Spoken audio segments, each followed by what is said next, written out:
सुनिए आप लोग इस सवाल क्या क्या हैं। बहिर्मुखी व्यक्तित्व के व्यक्तित्व में अंतर्मुखी व्यक्तित्व की अपेक्षा अधिक असंगति होगी। कैसे? नोट्स में लिखा है।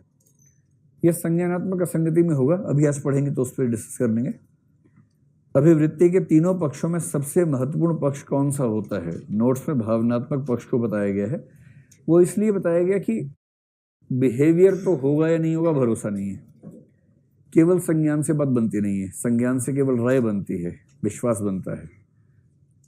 एटीट्यूड बनने की शर्त है कि विश्वास के साथ इमोशन का कंटेंट होना चाहिए। इसलिए कुछ लोग मानते हैं, जो आपको ध्यान होगा एटीट्यूड की जो पहली परिभाषा थी उसमें केवल इतना ही था, किसी विषय के प्रति सकारात्मक या नकारात्मक भाव की तीव्रता को अभिवृत्ति कहते हैं। तो इंटेंसिटी ऑफ इमोशन को हमेशा से सेंट्रल माना गया है। तो आप कह सकते हैं कि इमोशन वाला बिंदु केंद्र में है। अंतर्मुखी और बहिर्मुखी व्यक्तियों के संदर्भ में अभिवृत्ति और व्यवहार का संबंध पुनः स्पष्ट कर दे। मतलब ऐसा कुछ खास सिद्धांत इसमें नहीं है जो अलग से बताया हो। सामान्य सी बात थी कि जो बहिर्मुखी व्यक्ति है, अगर वो मतलब बहुत एक्सट्रोवर्ट है, कॉन्फिडेंट है, डोमिनेंट है, तो इस बात की संभावना ज्यादा है कि वो जैसा चाहेगा वैसा करेगा। उसमें असंगति कम आएगी, इस सेंस में कम आएगी। और दूसरी सेंस में देखें तो उसमें असंगति ज्यादा भी आ सकती है। क्यों? बहिर्मुखी व्यक्ति हाँकता बहुत ज्यादा है, कुछ ना कुछ बोलता रहता है, हमेशा कुछ बोल दिया, बोलने में वैसा कर पाता नहीं। तो उसके केस में ये खतरा ज्यादा है कि कुछ बोल दिया था और वैसा किया नहीं, इसलिए असंगति ज्यादा आ गई। अंतर्मुखी व्यक्ति क्योंकि बोलता ही नहीं, दावे ही नहीं करता है, तो असंगति दिखे समाज में इसकी संभावना कम हो जाती है। तो मुझे नहीं पता कि नोट्स पर कैसा वाक्य लिखा हुआ है, दोनों बात समझ लीजिए।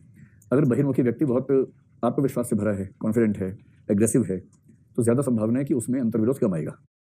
लेकिन बहिर्मुखी व्यक्ति क्योंकि बोलते बहुत ज्यादा हैं और बोलते बोलते कई बातें हाँकने के चक्कर में ज्यादा बोल देते हैं, जितना वो नहीं कर सकते। अब जब इतना बोल दिया और बाद में उतना कर नहीं पाए, तो फिर कोई कह सकता है कि इसके अभिवृत्ति और व्यवहार में अंतर्विरोध है या अंतराल है। ये सेंस हो सकती है। What is the meaning of sleeper effect? Can't help to change attitude और परसुएशन।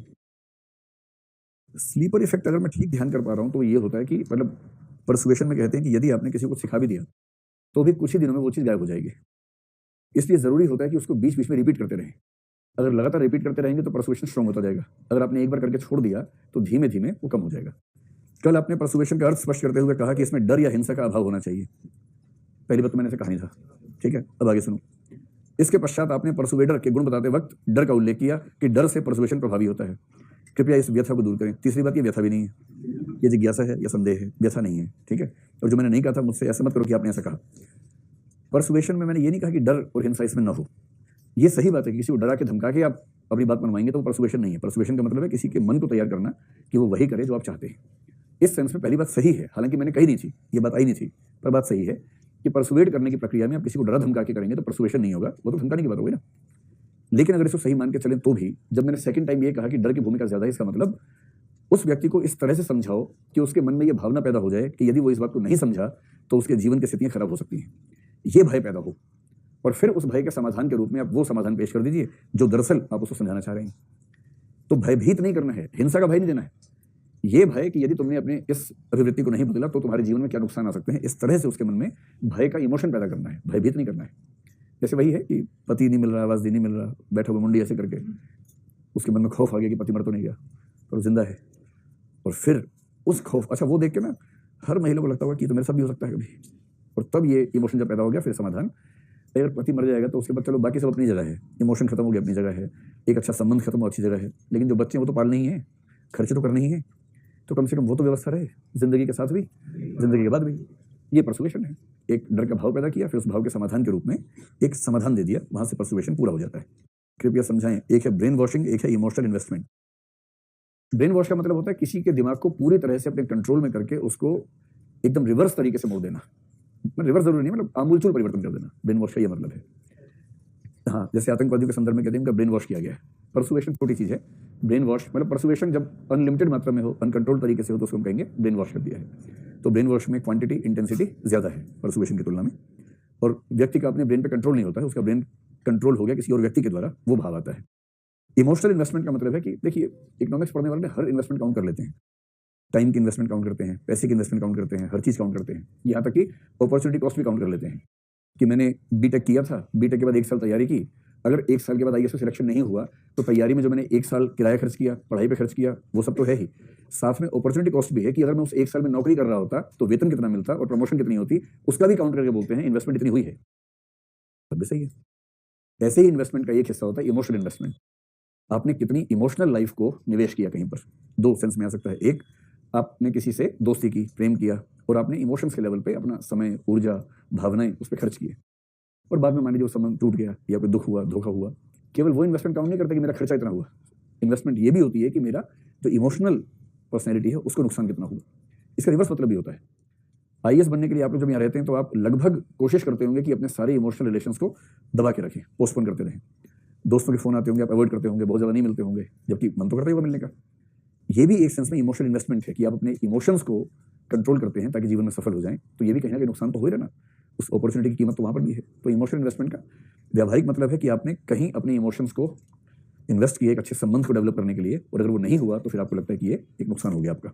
एक ये अच्छा सवाल है, देखिए, ये कह रहे हैं स्त्री का सम्मान इसलिए नहीं करना चाहिए क्योंकि वह स्त्री है या उसने जन्म दिया, तो फिर बड़ों का सम्मान, उनका बड़ा होना भी तो स्वाभाविक प्रक्रिया है जिस प्रकार स्त्री का बच्चे को जन्म देना। मायावती जी एक दलित स्त्री हैं, आपने कहा आप उनका सम्मान इसलिए करते हैं क्योंकि वह एक दलित समाज से हैं जो कहीं ना कहीं समाज की मुख्यधारा से वंचित है, वर्षों से शोषण का शिकार रहा। इस नजरिए से देखें तो स्त्री भी इसी वर्ग में शामिल है, तो एक स्त्री का स्त्री के रूप में सम्मान क्यों नहीं होना चाहिए? मतलब स्त्री का स्त्री के रूप में सम्मान करने में क्या दिक्कत है ना? पुरुष या पुरुष के रूप में, और किसी का भी उसी रूप में सम्मान करने में क्या समस्या है? वो सम्मान तो होना ही चाहिए। लेकिन स्त्री को विशेष सम्मान इसलिए मिले कि वो स्त्री है, मुझे लगता है कि ये थोड़ा सा ज्यादा है।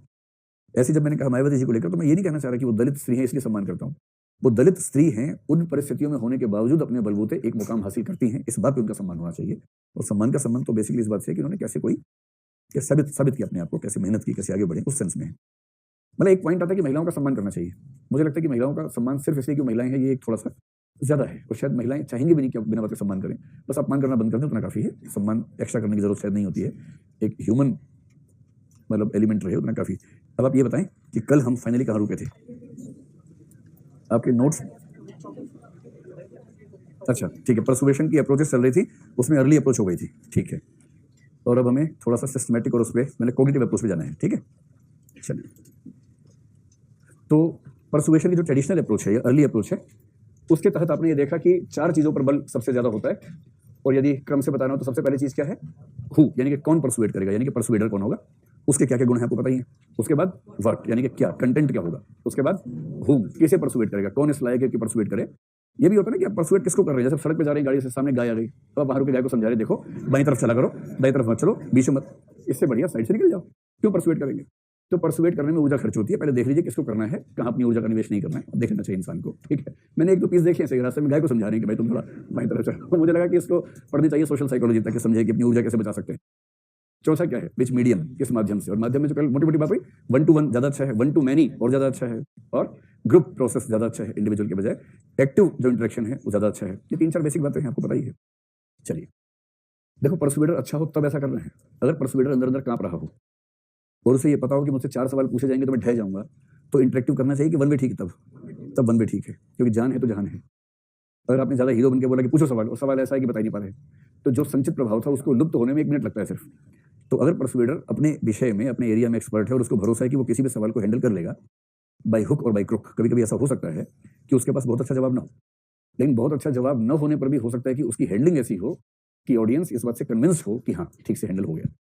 इसका रिवर्स भी हो सकता है, दूसरा परसुएडर जवाब उसके पास अच्छा है, उसके बाद भी वो कन्विंस नहीं कर पा रहा जबकि जवाब उसके पास ज्यादा अच्छा है। तो दोनों बातें मैटर करती हैं, उसका कम्युनिकेशन, उसका कॉन्फिडेंस, वे ऑफ इंटरेक्शन, साथ में कंटेंट को लेकर कितना वो रिच है, कितना एक्सपर्ट है, वो सब बातें मिलकर तय होती हैं। अब 1990s के बाद से मुख्य रूप से कहा गया कि अब प्रोसेस चेंज करते हैं रिसर्च का, और तब ये हुआ कि परसुएशन के कॉग्निटिव अप्रोच पर काम करेंगे। और जो पहले वाली अप्रोच थी उसका बहुत फायदा हुआ, बाजार की दुनिया में, विज्ञापनों की दुनिया में इतना फायदा हुआ कि लगभग सारी बड़ी कंपनियों के विज्ञापन के जो डिपार्टमेंट्स होते हैं, मार्केटिंग के डिपार्टमेंट्स हैं, उन सब ने इन रिसर्चेस को बेस बनाकर, बल्कि उन्होंने अपनी टीम्स बनाई, जो मनोवैज्ञानिक लोगों की टीम हायर की, अपने प्रोडक्ट पर रिसर्च करवाई ताकि इसको ज्यादा से ज्यादा यूटिलाइज करें अपने विज्ञापनों में, और विज्ञापन बने भी उस तरह के। अब मनोविज्ञान और आगे बढ़ गया, ये सब तो हो गया, इसमें कुछ करने को बचा नहीं था। उसमें था हु, व्हाट और हुम, मीडियम। कॉग्निटिव अप्रोच का मतलब सिर्फ इतना है कि जो प्रक्रिया हाउ पर केंद्रित हो, और यह हाउ से मतलब ये है, मतलब अब देखिए अगला स्तर आ गया है। अगला स्तर ये है कि जब हम किसी को परसुएट करेंगे, उस समय हमारे ऑडियंस का दिमाग हमारे परसुएसिव मैसेज को किस तरह से एक्सेप्ट करता है, ये समझने के लिए अपने ऑडियंस के दिमाग को स्टडी करना है। हाउ का मतलब है how does the audience perceive the messages sent by the persuader. एक परसुएडर यानी कि उसके द्वारा दिए जाने वाले संदेशों को कोई व्यक्ति कैसे प्रत्यक्ष करता है, कैसे देखता है, कैसे समझता है। तो श्रोताओं के समझने की प्रक्रिया,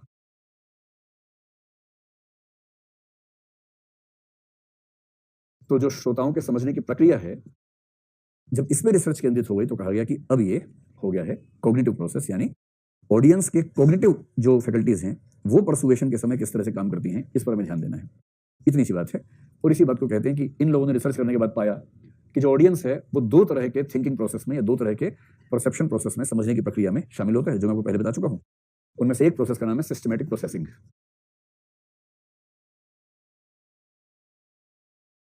और सिस्टमैटिक प्रोसेसिंग को हिंदी में आप व्यवस्थित संसाधन लिख सकते हैं। ज्यादा अच्छा है सिस्टमैटिक प्रोसेसिंग ही लिखें, परीक्षा को भी सुविधा रहती है, अंग्रेजी के 4 शब्द देख के उसको दिक्कत नहीं होती है। और दूसरा शब्द है ह्यूरिस्टिक प्रोसेसिंग। ह्यूरिस्टिक को तो हिंदी में करना बड़ा मुश्किल है, हालांकि आपके नोट्स में अनायास संसाधन लिखा हुआ है, यानी जिससे मैं बहुत कॉन्शियस नहीं है, चीजें अपने आप हो रही हैं, उस सेंस में अनायास संसाधन कह सकते हैं, कहने में कोई दिक्कत है नहीं। इन दोनों का अंतर आप जानते हैं अच्छे तरीके से। सिस्टमैटिक प्रोसेसिंग का सिंपल सा मतलब है कि जब कोई आपको परसुएट कर रहा हो और आप एक शब्द में कहना, जब आप चौकन्ने होकर सुन रहे हो, चौकन्ना श्रोता। ठीक है, बात लिख के मत आना, समझने के लिए। जब श्रोता चौकन्ना हो जाए, चौकन्ना पता कैसे बना, 4 कान वाला चौकन्ना, जैसे चौपाया 4 पैर वाला, जैसे चौधरी नहीं वहां नहीं लगेगा, ठीक है, चौपट वहां भी नहीं लगेगा, चौराहा वहां लग जाएगा, चौपाई 4 पाई वाली, 4 राहें चौराहा, इसी प्रकार से है चौका, चौका, हाँ ठीक बात है। यहाँ 4 बार का होता है उसे चौका कहते हैं। बहुत बढ़िया, वेरी गुड। तो ऐसे ही चौकन्ना मतलब 2 कान तो हैं, ये व्यक्ति समय इतना कॉन्शियस है कि 4 कान के बराबर सुन रहा है। जब बोलते दीवारों के भी कान होते हैं तो 2 कान ये वाले होते हैं, 2 तो हैं, ये 2 दीवारों के हो गए, मिला के 4 हो गए, तो हो गया चौकन्ना। यानी कि बहुत कॉन्शियस, बहुत सजग। और ऑडियंस सजग कब होता है, कैसे होता है, इस पर इन्होंने रिसर्च खूब। और दूसरी प्रोसेसिंग है ह्यूरिस्टिक प्रोसेसिंग। ह्यूरिस्टिक प्रोसेसिंग को हिंदी में हमने जैसे कहा कि अनायास संसाधन है, और इसका मतलब है कि जिस समय ऑडियंस सहज होता है, वहां आप सजग शब्द लिख सकते हैं, जो परीक्षा में लिखने के लिए ठीक शब्द है सजग श्रोता। श्रोता बहुत सजग है। पर हमेशा ध्यान रखना कि परसुएडर के लिए हमेशा वही श्रोता अच्छा है जो सजग ना हो, सहज हो, अनायास हो। तो ह्यूरिस्टिक प्रोसेसिंग का सिंपल तरीका होता है शॉर्टकट्स। कुछ शॉर्टकट्स रहते हैं, उनके माध्यम से व्यक्ति अपनी ऊर्जा बहुत सारी बचा लेता है और व्यक्ति अपने जीवन का ज्यादातर हिस्सा इसी में गुजारना चाहता है। अब रिसर्च केवल इस बिंदु पर आकर रुकी कि व्यक्ति सामान्यतः और किन परिस्थितियों में कौन सी प्रोसेसिंग का इस्तेमाल करता है, ताकि उसका ध्यान रख के हम उसे परसुएट कर सके। जैसे आप लोग घर में बात करेंगे पेरेंट्स से, आप देखेंगे जैसे ही हल्का सा हिंट होगा, पेरेंट्स किस में चले जाएंगे, सिस्टमैटिक में।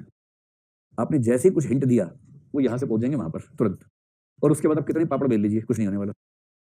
जब भी परसुएट करना है, पहली कंडीशन क्या है, वो इस माइंडसेट में होने चाहिए। और ये बात केवल पेरेंट्स के लिए नहीं, किसी के लिए भी होती है, कहीं भी होती है, ठीक है। तो पहली शर्त है कि प्रोसेसिंग ये वाली हो, तो लाइट मूड में हो, हल्के मूड में हो। तो अब जो निष्कर्ष इसके हैं वो 2-3 निष्कर्ष हैं। पहली बात यह है कि व्यक्ति चाहता है, देखिए हर व्यक्ति चाहता है कि मिनिमम एफर्ट से मैक्सिमम काम निकल जाए, यही चाहते हैं ना। अगर आपको ये पता लग जाए कि कुल 300 पेज पढ़ के आईएएस बना जा सकता है और 800 पेज बन के भी पढ़ा जा सकता है, तो कितने पेज पढ़ना चाहेंगे? 300, सीधी सी बात है। हालांकि आप 3 में नहीं पढ़े, ठीक से अलग बात है, लेकिन आप उसके इसमें चाहेंगे 300 इज बेटर देन 800 कि उतना ही पढ़ के काम चला लेते, यही चाहेंगे ना। न्यूनतम प्रयास से अधिकतम लाभ, ये हर व्यक्ति करना चाहता है, ये उसके मनोविज्ञान का सामान्य हिस्सा है। इसका मतलब यह हुआ कि यदि मनुष्य को मौका मिले तो वो अधिकतम कोशिश करता है कि ह्यूरिस्टिक प्रोसेसिंग में ही चलता रहे। उससे उसको बड़ा सुकून मिलता है, टेंशन नहीं होती, मस्त रहता है। अगर आपने कुछ मस्त मौला किस्म के लोग देखे हो तो उनकी विशेषता सिर्फ इतनी कि उनकी प्रोसेसिंग का ज्यादा हिस्सा ह्यूरिस्टिक रहता है। आप कुछ भी उनको कहेंगे, परेशानी नहीं होते हैं। आप कहेंगे भाई साहब पता लगा घर में आग लग गई है, क्या बोले, तैनू की, मतलब कुछ था, उस भाव था, मैनू की तैनू की है ना, उसके बाद सानू की है ना। ये वाले जो लोग होते हैं ना, मैनू की तैनू की सानू की, ये सब ना हमें क्या फर्क पड़ता है, मस्त रहो यार, ठीक है। कोई कह तुम्हारे साथ ये होने वाला, ठीक है यार, ठीक है, हो जाता है, कोई बात नहीं, ठीक हो जाएगा, सब ठीक हो जाएगा। जो इस मूड में रहते हैं उनको तनाव कभी नहीं होता, ना डिप्रेशन, ना एंग्जाइटी, ना बीपी, ना कुछ और। उनके आसपास सबको बीपी हो जाता है, क्योंकि ये लोग सबको तबाह किए रहते हैं। लोग इनको टेंशन दिए जा रहे हैं, वो ले दे रहे टेंशन। कोई आपको बार बार टेंशन दे, मैं जान दे दूंगी, मैं जान दे दूंगा, आप यार ठीक है यार। आप क्या देखो यार, जान तो भगवान के हाथ में है। अगर भगवान ने लिखा हुआ तुम्हारा टाइम आ गया तो मैं क्या कर सकता हूँ, और तुम्हारा टाइम नहीं आया तो तुम देख दिखा दो जान। जो भी होगा अंत में होना वही है जो ऊपर वाला तय करता है। मेरी क्या लीला इसमें, ऊपर वाला देखेगा सब। इस व्यक्ति को क्या परेशान करेगा, मस्त आदमी है। तो कौन सी प्रोसेसिंग में रहता है आदमी, ह्यूरिस्टिक में रहता है, सिस्टमैटिक में जाता ही नहीं है, समझ नहीं करता जाने का। सिस्टमैटिक प्रोसेसिंग में आदमी तभी जाएगा जब उसके सामने 2 चीजें हों। तो जो दूसरी बात है वो ये कि कोई व्यक्ति सिस्टमैटिक प्रोसेसिंग में क्यों जाता है। और ह्यूरिस्टिक का मतलब शॉर्टकट्स, मेरे पापा कहते थे, मेरी नानी कहती थी, धर्म ग्रंथ में कहा है, गीता में लिखा है, तुलसी जी ने कहा है, कबीरदास ने कहा है, और मेरे मोहल्ले के अंकल जी कहते थे। इस माइंडसेट पर अगर आप रहेंगे तो ह्यूरिस्टिक प्रोसेसिंग में आमतौर पर क्या क्या धर्म ग्रंथ होगा। दोस्तों की भाषा कैसी होती है, दोस्त कह रहा है कि चल खाते हैं कुछ, आपने पूछा भाई वेज है ना, अरे हाँ वेज है, पक्का, भरोसा नहीं दोस्त पे, अरे यार ऐसी बात कर दी, लिखा दिया। एक आखिरी वाक्य, दोस्त पे भरोसा नहीं तुझे, इसके बाद आप प्रमाण मांगेंगे, खत्म हो गया। उसके बाद वो मुर्गा हो, बकरा हो, कुछ भी हो, उसके बाद वो शाकाहारी माना जाएगा उसके बाद, क्योंकि दोस्त ने ऐसी बात कर दी है। तो दोस्त ने कहा है, प्रमाण है ना। तो परसुएशन में अंतिम सवाल हमारे सामने ये है कि कोई व्यक्ति किन परिस्थितियों में सिस्टमैटिक प्रोसेसिंग में जाता है, और उसी से हम समझ जाएंगे कि वहां जाने से कैसे उसको रोकना है। ठीक, तो सिस्टमैटिक प्रोसेसिंग में कोई व्यक्ति कब जाएगा, सिस्टमैटिक प्रोसेसिंग कब और क्यों होती है, क्योंकि आपको पहले ध्यान रखना है कि आमतौर पर व्यक्ति की इच्छा यह है कि वो ह्यूरिस्टिक प्रोसेसिंग से काम चला ले। तो प्रश्न उठता है कि सिस्टमैटिक में वो क्यों जाना चाहेगा। इसके दो कारण होते हैं, दो स्थितियां होंगी, दोनों स्थितियां होंगी तो वो जाएगा, अगर दो में से एक भी स्थिति नहीं है तो वो नहीं जाएगा। एक चीज है कि उसके पास कैपेसिटी होनी चाहिए, क्षमता होनी चाहिए, और दूसरी चीज है कि उसके पास ऐसा करने की प्रेरणा होनी चाहिए। तो अब जल्दी से बताएं कि प्रेरणा के लिए अंग्रेजी में शब्द क्या आना चाहिए, मोटिवेशन। वैसे मोटिवेशन के लिए सही शब्द होता है अभिप्रेरण, लेकिन चलता है मोटिवेशन, और क्षमता के लिए कैपेसिटी। ठीक, वही व्यक्ति सिस्टमैटिक प्रोसेसिंग में शिफ्ट होगा जिसके पास दोनों चीजें होंगी, क्षमता और प्रेरणा, कैपेसिटी और मोटिवेशन। कैसे, पहले कैपेसिटी देखें। कैपेसिटी दो मामलों में होनी चाहिए, एक तो उसके पास टाइम होना चाहिए, अगर टाइम है तो जाएगा, टाइम नहीं है तो नहीं जाएगा। अब इसका सही समझने का तरीका ये कि आप मुझे ये बताएं, क्या कोई ऐसी चीज दुनिया में है जिसको ठीक से स्टडी करना चाहते हैं किंतु नहीं कर पाते क्योंकि टाइम नहीं मिलता आपको। मेरे ख्याल से आप सबके जीवन में कम से कम एक चीज ऐसी जरूर होगी, है ना। कोई ऐसी इच्छा, जैसे मेरी इच्छा करती है कि मैं अमेरिका की, जापान की, ईरान की कम से कम 300-400 बढ़िया फिल्में देखूं जो दुनिया भर में अच्छी फिल्में बनी आज तक, तो टाइम नहीं मिलता, एक भी नहीं देख पाता हूं। इच्छा बहुत करती है लेकिन कैपेसिटी नहीं है, टाइम नहीं है। तो टाइम ना होने की वजह से मैं सिस्टमैटिक प्रोसेसिंग में जाना चाहने के बाद भी नहीं जा पाऊंगा। लेकिन जिसके पास टाइम होगा और यदि उसकी इच्छा पहले से है तो वो कर लेगा, टाइम नहीं है तो नहीं कर पाएगा। तो मैंने बताया, आप लोग बताएं कोई एक ऐसा एरिया जिस पर आप चाहते हैं कि टाइम अगर होता तो ठीक से उसको स्टडी करते, पर कर नहीं पा रहे। हाँ, रनिंग करना, देखिए करें कि मैं रनिंग करना चाहता हूँ, बहुत ज़्यादा प्रैक्टिस करना चाहता हूँ, लेकिन मुझे टाइम नहीं मिल पाता है। ठीक बात है, उसी में एक्सपर्टीज करना चाह रहे हैं, कोई ट्रैवल करना चाह रहे, टाइम ही नहीं मिल रहा है। ठीक है, मैंने हॉबीज नहीं पूछी आप लोगों की, मैंने ये पूछा था, आपने समझ लिया कि मैं हॉबीज पूछ रहा हूँ आप लोगों की। मैं ऐसा एरिया पूछ रहा हूँ जहाँ आपको ठीक से रिसर्च करनी थी, दिमाग लगाना था। दौड़ने में और ट्रैवल करने में कितना दिमाग लगाएंगे। देखिए ये कुछ बात हुई कि नंबर सिस्टम पे रिसर्च करना था लेकिन नहीं कर पा रहे हैं, है ना, ये कुछ बात हुई। तो स्लम्स पे रिसर्च करना है, प्रॉब्लम्स पे रिसर्च करना है और समाधान करना है, लेकिन समय नहीं मिल रहा है। ठीक, हाँ, तेंदुआ उस पर रिसर्च करना चाह रहे हैं। हाँ, डेजा वू बोलना चाह रहे हो, अरे तेंदुआ काहे बोल रहे हो भाई, स्पेलिंग यही होगी शायद मेरे ख्याल से डेजा वू की, है ना, यही स्पेलिंग होती है डेजा वू। डेजा वू का मतलब क्या होता है, बैठो। डेजा वू का मतलब है कुछ ऐसी अनुभूतियां जिनसे आपको, जैसे अभी कल ही मुझे एक व्यक्ति ने डेजा वू का जिक्र किया। डेजा वू का सिंपल तरीका है कि आपको कभी कभी ऐसा लगे कुछ देख के कि आप इसको पहले देख चुके हैं, ऐसा होता होगा ना आपके साथ, तो वो डेजा वू का सबसे सामान्य रूप है। कुछ लोगों को थोड़ा सीवियर लेवल पे होता है, जो हमें तो क्या होता है कि कुछ देखते हुए लगता है कि पहले देखा हुआ है, कुछ लोग पहले से बता ही देते हैं कि ऐसा होने वाला है, और उनमें से कुछ लोग बहुत बेचारे हैं, वो लोग खुश नहीं है, वो दुखी लोग हैं, उनको लगभग सटीक रूप में 2, 3, 4, 10 दिन पहले चीजें दिख जाती हैं, विशेष रूप से थोड़ी दुर्घटनाएं टाइप की चीजें, और इतना एक्यूरेसी के साथ दिखती हैं कि वो उनके लिए जीना बड़ा मुश्किल हो जाता है। तो ये डेजा वू, उस पर रिसर्च करना चाह रहे हैं। अभी ऐसा होता है कभी आपको, हो जाता है कभी, कोई बात नहीं, ठीक है। अभी उम्र क्या आपकी, 74 उम्र है 24, अच्छा चलिए 24 है मैं घबरा गया था तो अभी इसमें यह भी है कि डेजा वू इस उम्र में ज्यादा रहता है, जब आप 30-20 के आसपास आएंगे धीरे धीरे चीजें कम हो जाएंगी, और 30, 35, 40 होते होते डेजा वू खत्म हो जाता है, क्योंकि उसके बाद जिंदगी में बोझ इतनी आ जाती है कि डेजा वू ना बंद हो जाता है उसके बाद। चलिए दूसरा, एक तो हो गया टाइम, दूसरी क्षमता चाहिए नॉलेज। अब आप बताइए कि कोई ऐसा एरिया जिस पर आपका बड़ा मन करता है कि काश आप रिसर्च कर पाते, पर दिमाग काम नहीं करता, वहां जाके आपका काम ही नहीं करता है। जैसे मेडिकल साइंस को लेकर मेरी अनुभूति वैसी रहती है, कोई डॉक्टर के सामने ठीक उस रूप में बैठना पड़ता है जैसे कोई निरक्षर व्यक्ति बैठा हो। अगर डॉक्टर कुछ भी कह दे कि भाई, उनसे पूछो कि हमें क्या हो गया है, हम क्या थोड़ा बहुत पढ़े लिखे तो इतना घर कोई नहीं बना सकता, लेकिन अगर कोई गांव का आदमी हो, ना पढ़ा लिखा आदमी हो, डॉक्टर बोले तुम्हें इलेक्ट्रोमैग्नेटिक वेव्स हो गया है, मान लीजिए ऐसा बोल दे, वो बेचारा क्या कर लेगा उसके बाद, घबरा जाएगा, बहुत लंबा हुआ है जो भी हुआ बड़ा लंबा हुआ है उसे क्या करना है, 8-10 भारी भरकम शब्द बोल देने हैं, है ना, तुम्हें तो जिनजांथ्रोपस हो गया है, तुम्हें तो निएंडरथैल हो गया है, कुछ ऐसे बोल देना है। और जितने भारी शब्द आप बोलेंगे उस बेचारे की पुतलियां उतनी फैल जाएंगी। और फिर आप कहेंगे इसके लिए तुम्हें 3 सफेद गोली 4 पीली गोली खानी होंगी, 2 डब्बा खोलेंगे 3-4 गोलियां देखी, रोजे खाते रहो ठीक हो जाओगे। अब वहां आप चाह के भी कुछ कर नहीं सकते क्योंकि आपकी नॉलेज नहीं है ना। तो जिस एरिया में आपके पास नॉलेज नहीं है या टाइम नहीं है या दोनों नहीं है, वहां तो आप चाह कर भी सिस्टमैटिक प्रोसेसिंग में जा नहीं सकते। ये तो पहली बात हो गई। तो पहली शर्त है दोनों कैपेसिटीज होनी चाहिए, ठीक है। दूसरी शर्त क्या है? दूसरी शर्त है कि कैपेसिटी है लेकिन जरूरी थोड़ा ना कि आप रिसर्च करते रहेंगे, मोटिवेशन भी तो होना चाहिए। जैसे ऐसे कई एरियाज होंगे जहां रिसर्च करने के लिए आपके पास टाइम भी होगा, नॉलेज भी होगी, पर मन नहीं करता होगा। आप में से ऐसे कितने लोग हैं जो इंजीनियर्स हैं और इंजीनियरिंग की पढ़ाई आगे करने का रत्ती भर मन नहीं करता उनका? हाथ खड़ा करें, देखो लाइन से बैठे हुए हैं, इंजीनियर हैं और मन नहीं करता है। वो कह रहे हैं कि मेरे जीवन की सबसे बड़ी गलती यही है कि मैंने इंजीनियरिंग की। हाँ ठीक है, ऐसा हो सकता है, क्योंकि जब बच्चा ग्रेजुएशन का विषय चुनता है तो वो कहाँ सुन रहा होता है, उसे पेरेंट्स सुन रहे होते हैं, उसको लतिया के भेजा जाता है कि वहाँ जाओ। हाँ, और फिर उसको 4 साल घिसटने के बाद समझ में आता है कहाँ 4 साल खराब कर दिए, कुछ और कायदे का पढ़ा होता है। जो विटगेन्स्टीन को बर्टन रसेल ने कहा था, if you are a complete idiot go for engineering, but मैंने बताया था आपको, but if you think I have some senses please advise me, I will study philosophy. ये विटगेन्स्टीन ने रसेल से कहा, और रसेल ने कहा कि नहीं तुम फिलॉसफी पढ़ो, समझदार आदमी हो, फिलॉसफी पढ़ो, ऐसा उसको लगता था। तो तीनों बातें समझ ली। कभी कभी हमारे पास टाइम भी है, नॉलेज भी है, पर मन ही नहीं है। इसकी 2 चीजें ये हैं, फिर मन, आपका मन कहाँ करेगा, सिस्टमैटिक प्रोसेसिंग में हम कहाँ जाएंगे। इसके 4 कारण हो सकते हैं, इन 4 में से कोई एक, ज्यादा हो तो भी ठीक है, कम से कम एक, ये दोनों चाहिए। 4 में से एक क्या हो सकता है? एक हो सकता है एक्यूरेसी मोटिवेशन, सटीकता अभिप्रेरण, या एक्यूरेसी मोटिवेशन हो सकता है। एक्यूरेसी मोटिवेशन कुछ ऐसे लोगों को होता है जिनको ज्ञान का शौक है, नॉलेज का शौक है। आप में से कुछ लोग ऐसे जरूर होंगे, हालांकि 10% से ऊपर तो नहीं होंगे। ईमानदारी से बताना, ऐसे लोग जो तैयारी तो कर रहे हैं इसकी, ठीक है अपनी जगह कर रहे हैं, और नौकरी मिलेगी, अच्छी बात है मिलेगी, लेकिन नौकरी मिलना अलग बात है। अदरवाइज वो इस बात से खासे खुश हैं कि कम से कम बहुत बढ़िया चीजें पढ़ने को मिल रही हैं। वो हाथ खड़ा कर लें, अरे वाह क्या बात है, इतनी बड़ी संख्या, आपने मेरा दिल मुझसे बड़े में मिल रहा है। तुम भी इसके साथ बैठ के मक्खन लगाना सीख गए हो। ये सारे मस्का मारने वाले वहां एक साथ बैठे हुए हैं, मस्का लगाने वाले, है ना? चलो चलो, हाँ जी जी ठीक बात, एकदम सही बोला आपने, एकदम सटीक बोला आपने। ठीक है, आगे सुनो। किसी नई चीज को जानना, समझना, सीखना, इससे जो पर्सनैलिटी में एनहांसमेंट होता है उसकी खुशी अलग खुशी है, वो भी तो खुशी है। तो मैं जो कह रहा हूँ कि जैसे सुकरात आपको मिलेगी उस दिनों में, सुकरात ने कहा कि नॉलेज से बड़ा कुछ नहीं है, वो अकेली चीज है जो आपके जीवन को शानदार बनाती है। और पहली बार मुझे इतनी संख्या में लोगों ने हाथ खड़ा किया कि उनको आईएएस की तैयारी के अन्य फायदों के साथ साथ ये फायदा भी अपील करता है कि कम से कम इतना कुछ नया सीखने को, जानने को तो मिला, कुछ इंप्रूवमेंट तो हुआ अपने अंदर। तो यदि आपको एक्यूरेसी का, जैसे एक्यूरेसी मोटिवेशन आप जैसे लोगों को होगा, आप किसी चीज की सिस्टमैटिक प्रोसेसिंग में इसलिए चले जाएंगे कि आपकी इच्छा है सटीक रूप में जानने की इच्छा। आप क्यों पढ़ रहे हैं? सिर्फ इसलिए कि मैं जानना चाहता हूं।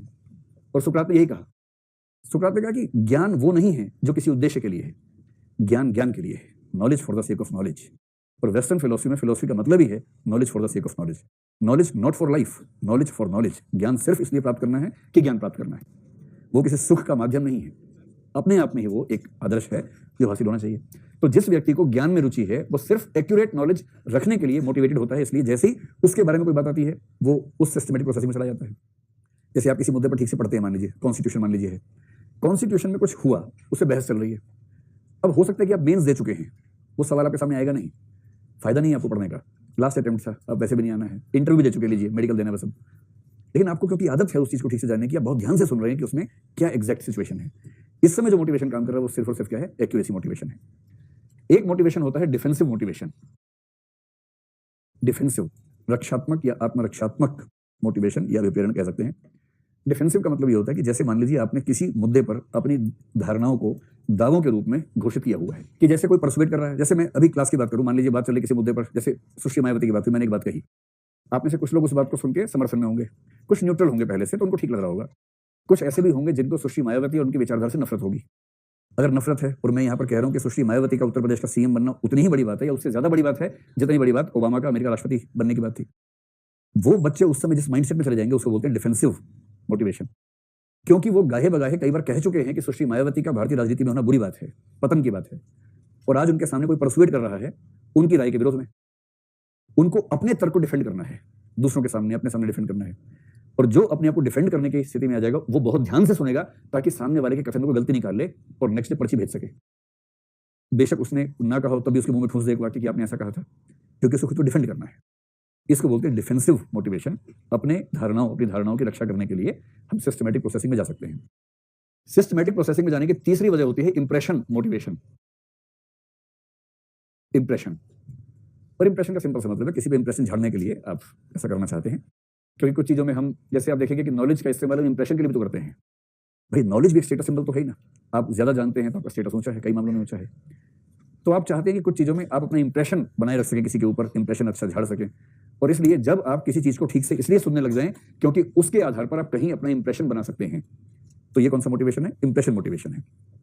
चौथा जिसको अलग से हम कह रहे हैं वो एस्पिरेशन मोटिवेशन कह सकते हैं, या एस्पिरेशंस कह लीजिए। हालांकि थर्ड वाला भी एस्पिरेशन ही है, लेकिन ब्रॉडर सेंस में एक चौथे को हम अलग से मान लेते हैं। एस्पिरेशंस इसका मतलब है कि सिस्टमैटिक प्रोसेसिंग में जाने की चौथी वजह है कि हमें उससे कोई ऐसा फायदा मिलने वाला है जीवन में जो फायदा बिना सिस्टमैटिक प्रोसेसिंग में जाए बिना हो नहीं पाएगा। जैसे अभी आप सबकी स्थिति है, आप सब इस टॉपिक को ध्यान से सुन रहे हैं, जिसकी एक वजह तो ये कि आपका इंटरेस्ट हो सकता है, लेकिन एक बड़ी वजह क्या है कि आपके पाठ्यक्रम का टॉपिक है, प्रश्न आ सकता है, प्रश्न आएगा तो उस पर लिखना होगा, लिखेंगे तो नंबर मिलेंगे, नंबर मिलेंगे तो नौकरी मिलेगी, सपनों की नौकरी मिलेगी आपको। और वो एस्पिरेशन आपको मजबूर करती है कि पढ़ाई से संबंधित चीजें, चाहे कुछ टॉपिक्स तो इंटरेस्टिंग नहीं भी होते होंगे ना, कुछ तो इंटरेस्टिंग लगते होंगे, कुछ नहीं भी इंटरेस्टिंग होंगे, पर तब भी आप सिस्टमैटिक प्रोसेसिंग में रहकर ध्यान से पढ़ें ताकि उससे आपके जीवन के सपने पूरे हो सके। तो जब किसी नॉलेज से फायदा मिलने वाला है तो सिस्टमैटिक, जैसे मैंने एग्जांपल दिया था ना कि क को ख से प्रेम है किंतु ख को ग पसंद है, तो क ग पे रिसर्च कर रहा है, उसे गांव तक पहुंच गया है, क्योंकि एस्पिरेशन है, उसको उम्मीद है कि उसकी उस रिसर्च के बेस पर उसे रोजगार मिल सकता है। ऐसा तो नहीं मिल रहा है, तो इसलिए वो रिसर्च कर रहा है ताकि किसी तरह से अपना एक फायदा उठा ले, ये कर ले। ये है परसुएशन के बारे में सारी बातें कि हम सिस्टमैटिक और जो ह्यूरिस्टिक है उसका यूज कैसे करते हैं। कल मैंने आपसे कहा था कि यदि आपको किसी को सिस्टमैटिक से ह्यूरिस्टिक में ले जाना हो तो तरीके क्या है? पहला तरीका स्पीड बढ़ाइए बोलने की, दूसरा तरीका तकनीकी शब्दों का इस्तेमाल बढ़ा दीजिए थोड़ा सा, तीसरा सूचनाओं की बमबारी कर दीजिए, चौथा एक तरीका और है, बीच बीच में भारी भरकम लोगों की कोटेशंस यूज कर दीजिए, नेम ड्रॉपिंग। कोई काबू में नहीं रहा है, सुकरात ने पता क्या कहा इस बारे में? सुकरात ने ये कहा, अपने वाक्य बोलते, सुकरात ने ये कहा है। सामने वाला ढीला पड़ जाता है कि सुकरात के सामने मैं कहाँ टिकूंगा भाई। अब तो सुकरात आ गया सामने, अब तक तो ये था, अब सुकरात आ गया है। पर जब लगे नहीं मान रहा फिर प्लेटो को ले आइए, और तो शंकराचार्य भारत में, नागार्जुन ऐसा ही बोला है, महात्मा गांधी ऐसा बोले हैं, इतने दार्शनिक, इतने विचारक, इतने वैज्ञानिक खड़े कर दीजिए कि युद्ध उन सबसे हो जाए उसका, और फिर वो चुपचाप ह्यूरिस्टिक में आ जाएगा, सब कह रहे हैं ठीक ही कह रहे होंगे भाई। मेरी कौन गति इसके सामने, मैं क्या मुकाबला करूंगा इनके सामने, ये भाव उसका पैदा होगा। चलिए ये हो गया परसुएशन, पूरा हो गया जी। इंप्रेशन मोटिवेशन, जैसे भी आप जिस भाव से उठे है ना, जैसे आपने उठ के सवाल पूछा, जिज्ञासा ही रही होगी। इसमें दो हो सकता है, एक तो एक्यूरेसी मोटिवेशन हो सकता है, एक इंप्रेशन मोटिवेशन हो सकता है। अगर आपने सवाल सिर्फ इसलिए पूछा कि डाउट था तो ये एक्यूरेसी मोटिवेशन है। अगर आप अपनी आवाज किसी को सुनाना चाह रहे थे और चेहरा भी दिखाना चाह रहे थे तो इंप्रेशन मोटिवेशन है। अगर दोनों थे तो एक्यूरेसी प्लस इंप्रेशन मोटिवेशन है। स्पष्ट हुआ और समझाऊं? हो गया, पूरा साफ हो गया। चलो, तो क्लास में पूछे जाने वाले कुछ प्रश्नों के पीछे कौन सा मोटिवेशन काम करता है? इंप्रेशन मोटिवेशन काम करता है। नहीं, पैसिव ज्यादा बेहतर नहीं होता। कम्युनिकेशन जो एक्टिव है हमेशा बेहतर है। यदि परसुएडर कॉन्फिडेंट है तो एक्टिव कम्युनिकेशन हमेशा अच्छा है। यदि परसुएडर को चिंता है कि वो प्रश्नों के जवाब दे नहीं पाएगा तो वो पैसिव कम्युनिकेशन को पसंद करेगा ताकि बात निकल जाए किसी तरह से, फंस ना जाऊं। एक्टिव कम्युनिकेशन में दोनों पक्ष बात करते हैं, पैसिव कम्युनिकेशन में एक पक्ष बोलता है, एक पक्ष केवल सुनता है, ये अंतर है। डिफेंसिव का मतलब है, जैसे मान लीजिए कि मेरा एक मत है, जैसे मैं धर्मनिरपेक्षता का समर्थक हूं, खुल के समर्थक हूं, ठीक, सरकार किसी की भी हो मैं समर्थक हूं। अब मैं ये बात खुल के कहता हूं, हर क्लास में कहता हूं, तर्क देता हूं। अब मान लीजिए कोई ऐसा कथन या तथ्य आपके पास हो जो तथ्य ये साबित करता हो कि धर्मनिरपेक्षता गलत विचार है, मान लीजिए, और आप क्लास में, जैसे मान लीजिए किसी दिन सेमिनार चल रहा है, आप मंच पे हैं, मैं ऑडियंस में हूं, और आपने स्पीच में तथ्यों के साथ, तर्कों के साथ साबित किया कि धर्मनिरपेक्षता एक बकवास बात है, उसमें कुछ रखा नहीं है, और वहां जो ऑडियंस है यही सब है, मैं भी हूं, ये मुझे घूर के देख रहे हैं कि इसका क्या हो रहा होगा इस समय। अब मेरी जो स्थिति हो गई इस समय कि मैं जो तर्क देता हूं वो खारिज हो रहा है, मुझे इसका जवाब देना होगा। क्योंकि मुझे इसका जवाब देना होगा तो मैं आपकी बात को यूं ही सुनूंगा, बहुत ध्यान से सुनूंगा, बहुत ध्यान से, ताकि मैं पकड़ सकूं कि इसमें क्या कहां मिस्टेक्स हो रही हैं, कहां तथ्यों की त्रुटि हो रही है। तो मैं अपने स्टैंड को डिफेंड करने के लिए अपनी विरोधी बातों को बहुत ध्यान से सुनूंगा और सिस्टमैटिक प्रोसेसिंग में चला जाऊंगा। इसका मतलब ये हुआ, ठीक है, स्पष्ट हुआ सबको? चलिए जी, हाँ, मतलब कोशिश तो करनी चाहिए। ये कह रही कि आपने एन ओकले का एग्जांपल दिया कि महिलाएं ज्यादा काम करती हैं, पुरुष कम काम करते हैं, तो क्या घर पर जो पुरुष है उनको परसुएट किया जा सकता है? मेरा उत्तर है कोशिश की जा सकती है। देखो, जिसमें बैलत्व ज्यादा है उसे परसुएट करना आसान नहीं होता है, वो डिपेंड करता है जो पुरुष है उसमें बैलत्व की मात्रा कितनी है। अगर समझदार है, सेंसिटिव है तो समझ जाएगा, सेंसिटिव नहीं है तो नहीं समझेगा। और दूसरा, जैसे ही आप बोलेंगे ज्ञान के बच्चों करना हो जाएगा, तो सिस्टमैटिक प्रोसेसिंग में आने ही नहीं देना है। हंसी मजाक करते करते, मुहावरों की बात करते करते, राम सीता की कहानी सुनाते सुनाते बात कर देनी है। उस आदमी को अगर आपने कहा कि देखो भारत के संविधान में लिखा समानता होगा, अच्छा इधर जरा, फिर वो कार्यक्रम शुरू कर देगा। तो उससे ऐसे बात नहीं करनी है। लेकिन अगर आपने कहा, ऐसे लोगों के लिए सबसे अच्छा था धर्म, कि जब भगवान राम ने सीता मैया को जंगल भेजा समाज की रक्षा के लिए, उसके बाद वो लगातार जमीन पर सोते थे, सिर्फ इसलिए कि मेरी पत्नी बेचारी जंगल में है, तो मैं कैसे राज सिंहासन का सुख भोगूं, कैसे मैं इस भवन का सुख भोगूं, जमीन पे सो। ये होता है पति होने का मतलब। जब भगवान राम की बात करेंगे और इस तरह की, तो उससे उसको परसुएट करना आसान हो, क्योंकि उसका माइंडसेट ऐसा है कि धर्म के रास्ते से बात समझ में आती है, सीधी बात समझ में कम आती है। इसलिए जिस व्यक्ति को परसुएट करना है, उस पर प्रभाव किस तरह की वैचारिकी का है, अगर वो ध्यान रखेंगे तो हमेशा फायदे में रहेंगे। ठीक है, ये एक तरीका है। हाँ हाँ, एक तरीका है। कह रहे कि किसी व्यक्ति या ग्रुप को परसुएट करना हो तो कहते हैं कि उसके फ्यूचर पे फोकस करके परसुएट करना आसान होता है। ये बात सही है, क्योंकि फ्यूचर का भय सबके मन में रहता है। जैसे ही आप फ्यूचर की बात करेंगे तो उस भय को अराउज कर देंगे जो उसके मन में बैठा हुआ है, फिर आप समाधान के रूप में जो बताएंगे उसको बात समझ में आ जाएगी। जनरली, हमेशा नहीं होता, जनरली जो फ्यूचर के बारे में सोच के चल ही नहीं रहा, केवल वर्तमान में चलता है, मैनू की तनु की चल रहा है, उसको क्या फ्यूचर समझाओगे आप? जनरली फ्यूचर की बात करना अच्छा रहता है। चलिए, परसुएशन हो गया। अब जो आपका सिलेबस बचा है, एक चीज जो मैं पहले ही पढ़ा चुका हूं, वो ये है कि अगर आप किसी को परसुएट कर रहे हैं या एटीट्यूड चेंज करने का प्रयास कर रहे हैं, दोनों का एक ही मतलब है कि परसुएशन क्यों फेल होता है, परसुएशन क्यों फेल हो जाता है, या किसी के एटीट्यूड्स को बदलने की प्रक्रिया में कौन सी बाधाएं पैदा हो जाती हैं। और मैंने आपसे पहले ही कहा था, क्योंकि 3 का जिक्र करना था तो मैंने 5 समझा दिए थे। 5 ऐसी स्थितियां मानी गई हैं जिनकी वजह से परसुएशन का प्रयास फेल होता है। वो 5 आपको पता है, केवल एक बार नाम मुझे याद दिला दीजिए। नंबर 1 क्या था? रिएक्टेंस, रिएक्टेंस यानी कि प्रतिघात। नंबर 2 था फोर वार्निंग, फोर वार्निंग को हिंदी में क्या बोलेंगे? पूर्व चेतावनी। मैं इस वक्त 5 वाक्य बोलूंगा, आप मिलान कर लीजिएगा कौन से वाला कौन सा वाक्य है, कौन सी परिभाषा है, व्याख्या किसकी हो रही है। ठीक है। तीसरा था सिलेक्टिव अवॉइडेंस, चयनात्मक परिहार, ये तीसरी स्थिति है। चौथी स्थिति जो इससे थोड़ी ज्यादा कठोर है, उसको बोलते हैं बायस्ड एसिमिलेशन, पक्षपातपूर्ण आत्मसातीकरण या सात्मीकरण या स्वांगीकरण, जो भी शब्द आप चाहें। और 5वीं चीज को बोलते हैं एटीट्यूड इनोक्यूलेशन, अभिवृत्ति टीका या वैक्सीनेशन, अभिवृत्ति वैक्सीन। ठीक है। क्या मैं उम्मीद करूं कि आपको सारी बातें याद है? तो मैं 5 वाक्य बोलता हूं, आप ठीक मिलान कीजिएगा। अब जोर से चिल्ला के बोलना कि 3 है कि 5 है कि 4 है कि 1 है कि 2 है। और मैं क्रम से कभी नहीं बोलता हूं, ध्यान रखना। मैं क्रम भंग करके ही बोलता हूं, हमेशा ध्यान रखिएगा आप लोग। ठीक है। हिंट मिल गया आपको उससे कि क्रम से बोलेगा? यही हिंट मिला हुआ ना आप लोगों को।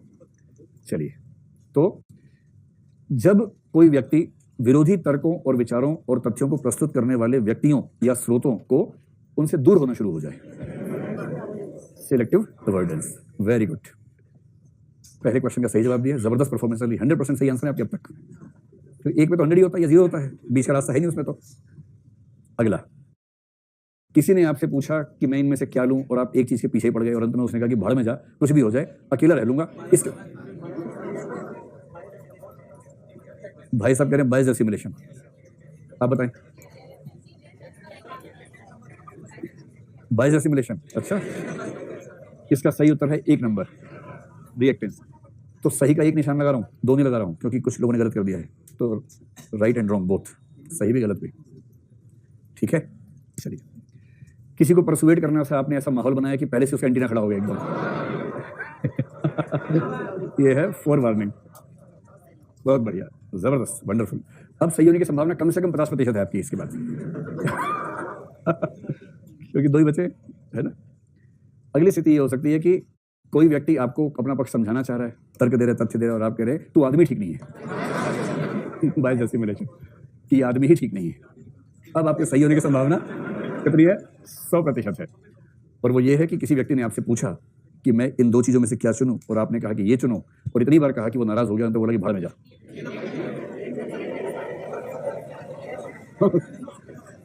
ये बोला नहीं, धोखा हो जाता है, धोखा। कौन सा मोबाइल? हाँ, ओप्पो और वीवो वाला। ठीक है, मैंने बस सुना, मतलब वीवो कह रहे थे, मैं घबरा गया कि ये तो मैंने बिल्कुल नहीं दिया। तो बाद में समझ में आया कि ओप्पो और वीवो आप कह रहे हैं शायद। ठीक है, चलिए अब लास्ट वाला बोल देते हैं, सबका सही हो जाएगा, मजा आ जाएगा। पेपर पहले आउट हो गया है। ठीक है। और वो ये है कि यदि किसी व्यक्ति को कुछ आप सिखाएं और आपको ये भय है कि जब वो आपसे दूर जाएगा तो कहीं बाहर के विचारों से प्रभावित न कर लें। अरे सुन तो लो, तो बाहर के जो विचार प्रभावित कर सकते हैं, उन्हीं विचारों को सीमित रूप में, और उनके सही उत्तर क्या हो सकते हैं, उनसे कैसे बचा जा सकता है, इसको पहले उसके दिमाग में डाल देना। इसको बोलते हैं एटीट्यूड इनोक्यूलेशन। जैसे आप लोग जो दिल्ली आए होंगे तो पेरेंट्स से क्या हुआ, बेटा दिल्ली में ना हवा लग जाती है, माया वहां है दिल्ली में बहुत ज्यादा, माया महाठगनी हम जानी। देखो बेटा सब ठीक है, अगर कोई बहुत प्यार से बात करे ना तो ध्यान रखना, तिरगुन फांस लिए कर डोले, बोले मधुरी बानी, मधुर बानी बोलती है, माया होती है, डस लेती है। ध्यान रखना बेटा, अगर मम्मी ने ये सब समझा के भेजा है, अगर ये सब समझा के भेजा, तो मम्मी ने क्या कोशिश की है कि बेटा जब कोई बहुत मीठे मीठे बात करे ना, ध्यान रखना बेटा, वो डसने से पहले की स्थिति है। अगर ये सब समझा के भेजा है और यहाँ किसी ने मीठी बात की, आप बड़े अच्छे लगते हैं, आप लोग ओ वही है, आपको लगा मम्मी ने सही बताया था एकदम। तो अगर आपको मम्मी याद आ जाए, बाद में तो नानी याद आएगी, शुरू में अगर मम्मी याद आ जाए तो इसका मतलब एटीट्यूड इनोक्यूलेशन की स्थिति है। ठीक है, चलिए अब एक टॉपिक छोटा सा बचता है, कॉग्निटिव डिसोनेंस। उसके बाद एक है मॉरल एंड पॉलिटिकल एटीट्यूड, तो वो आसान सा है। सबसे पहले ये कॉग्निटिव डिसोनेंस क्या चीज है?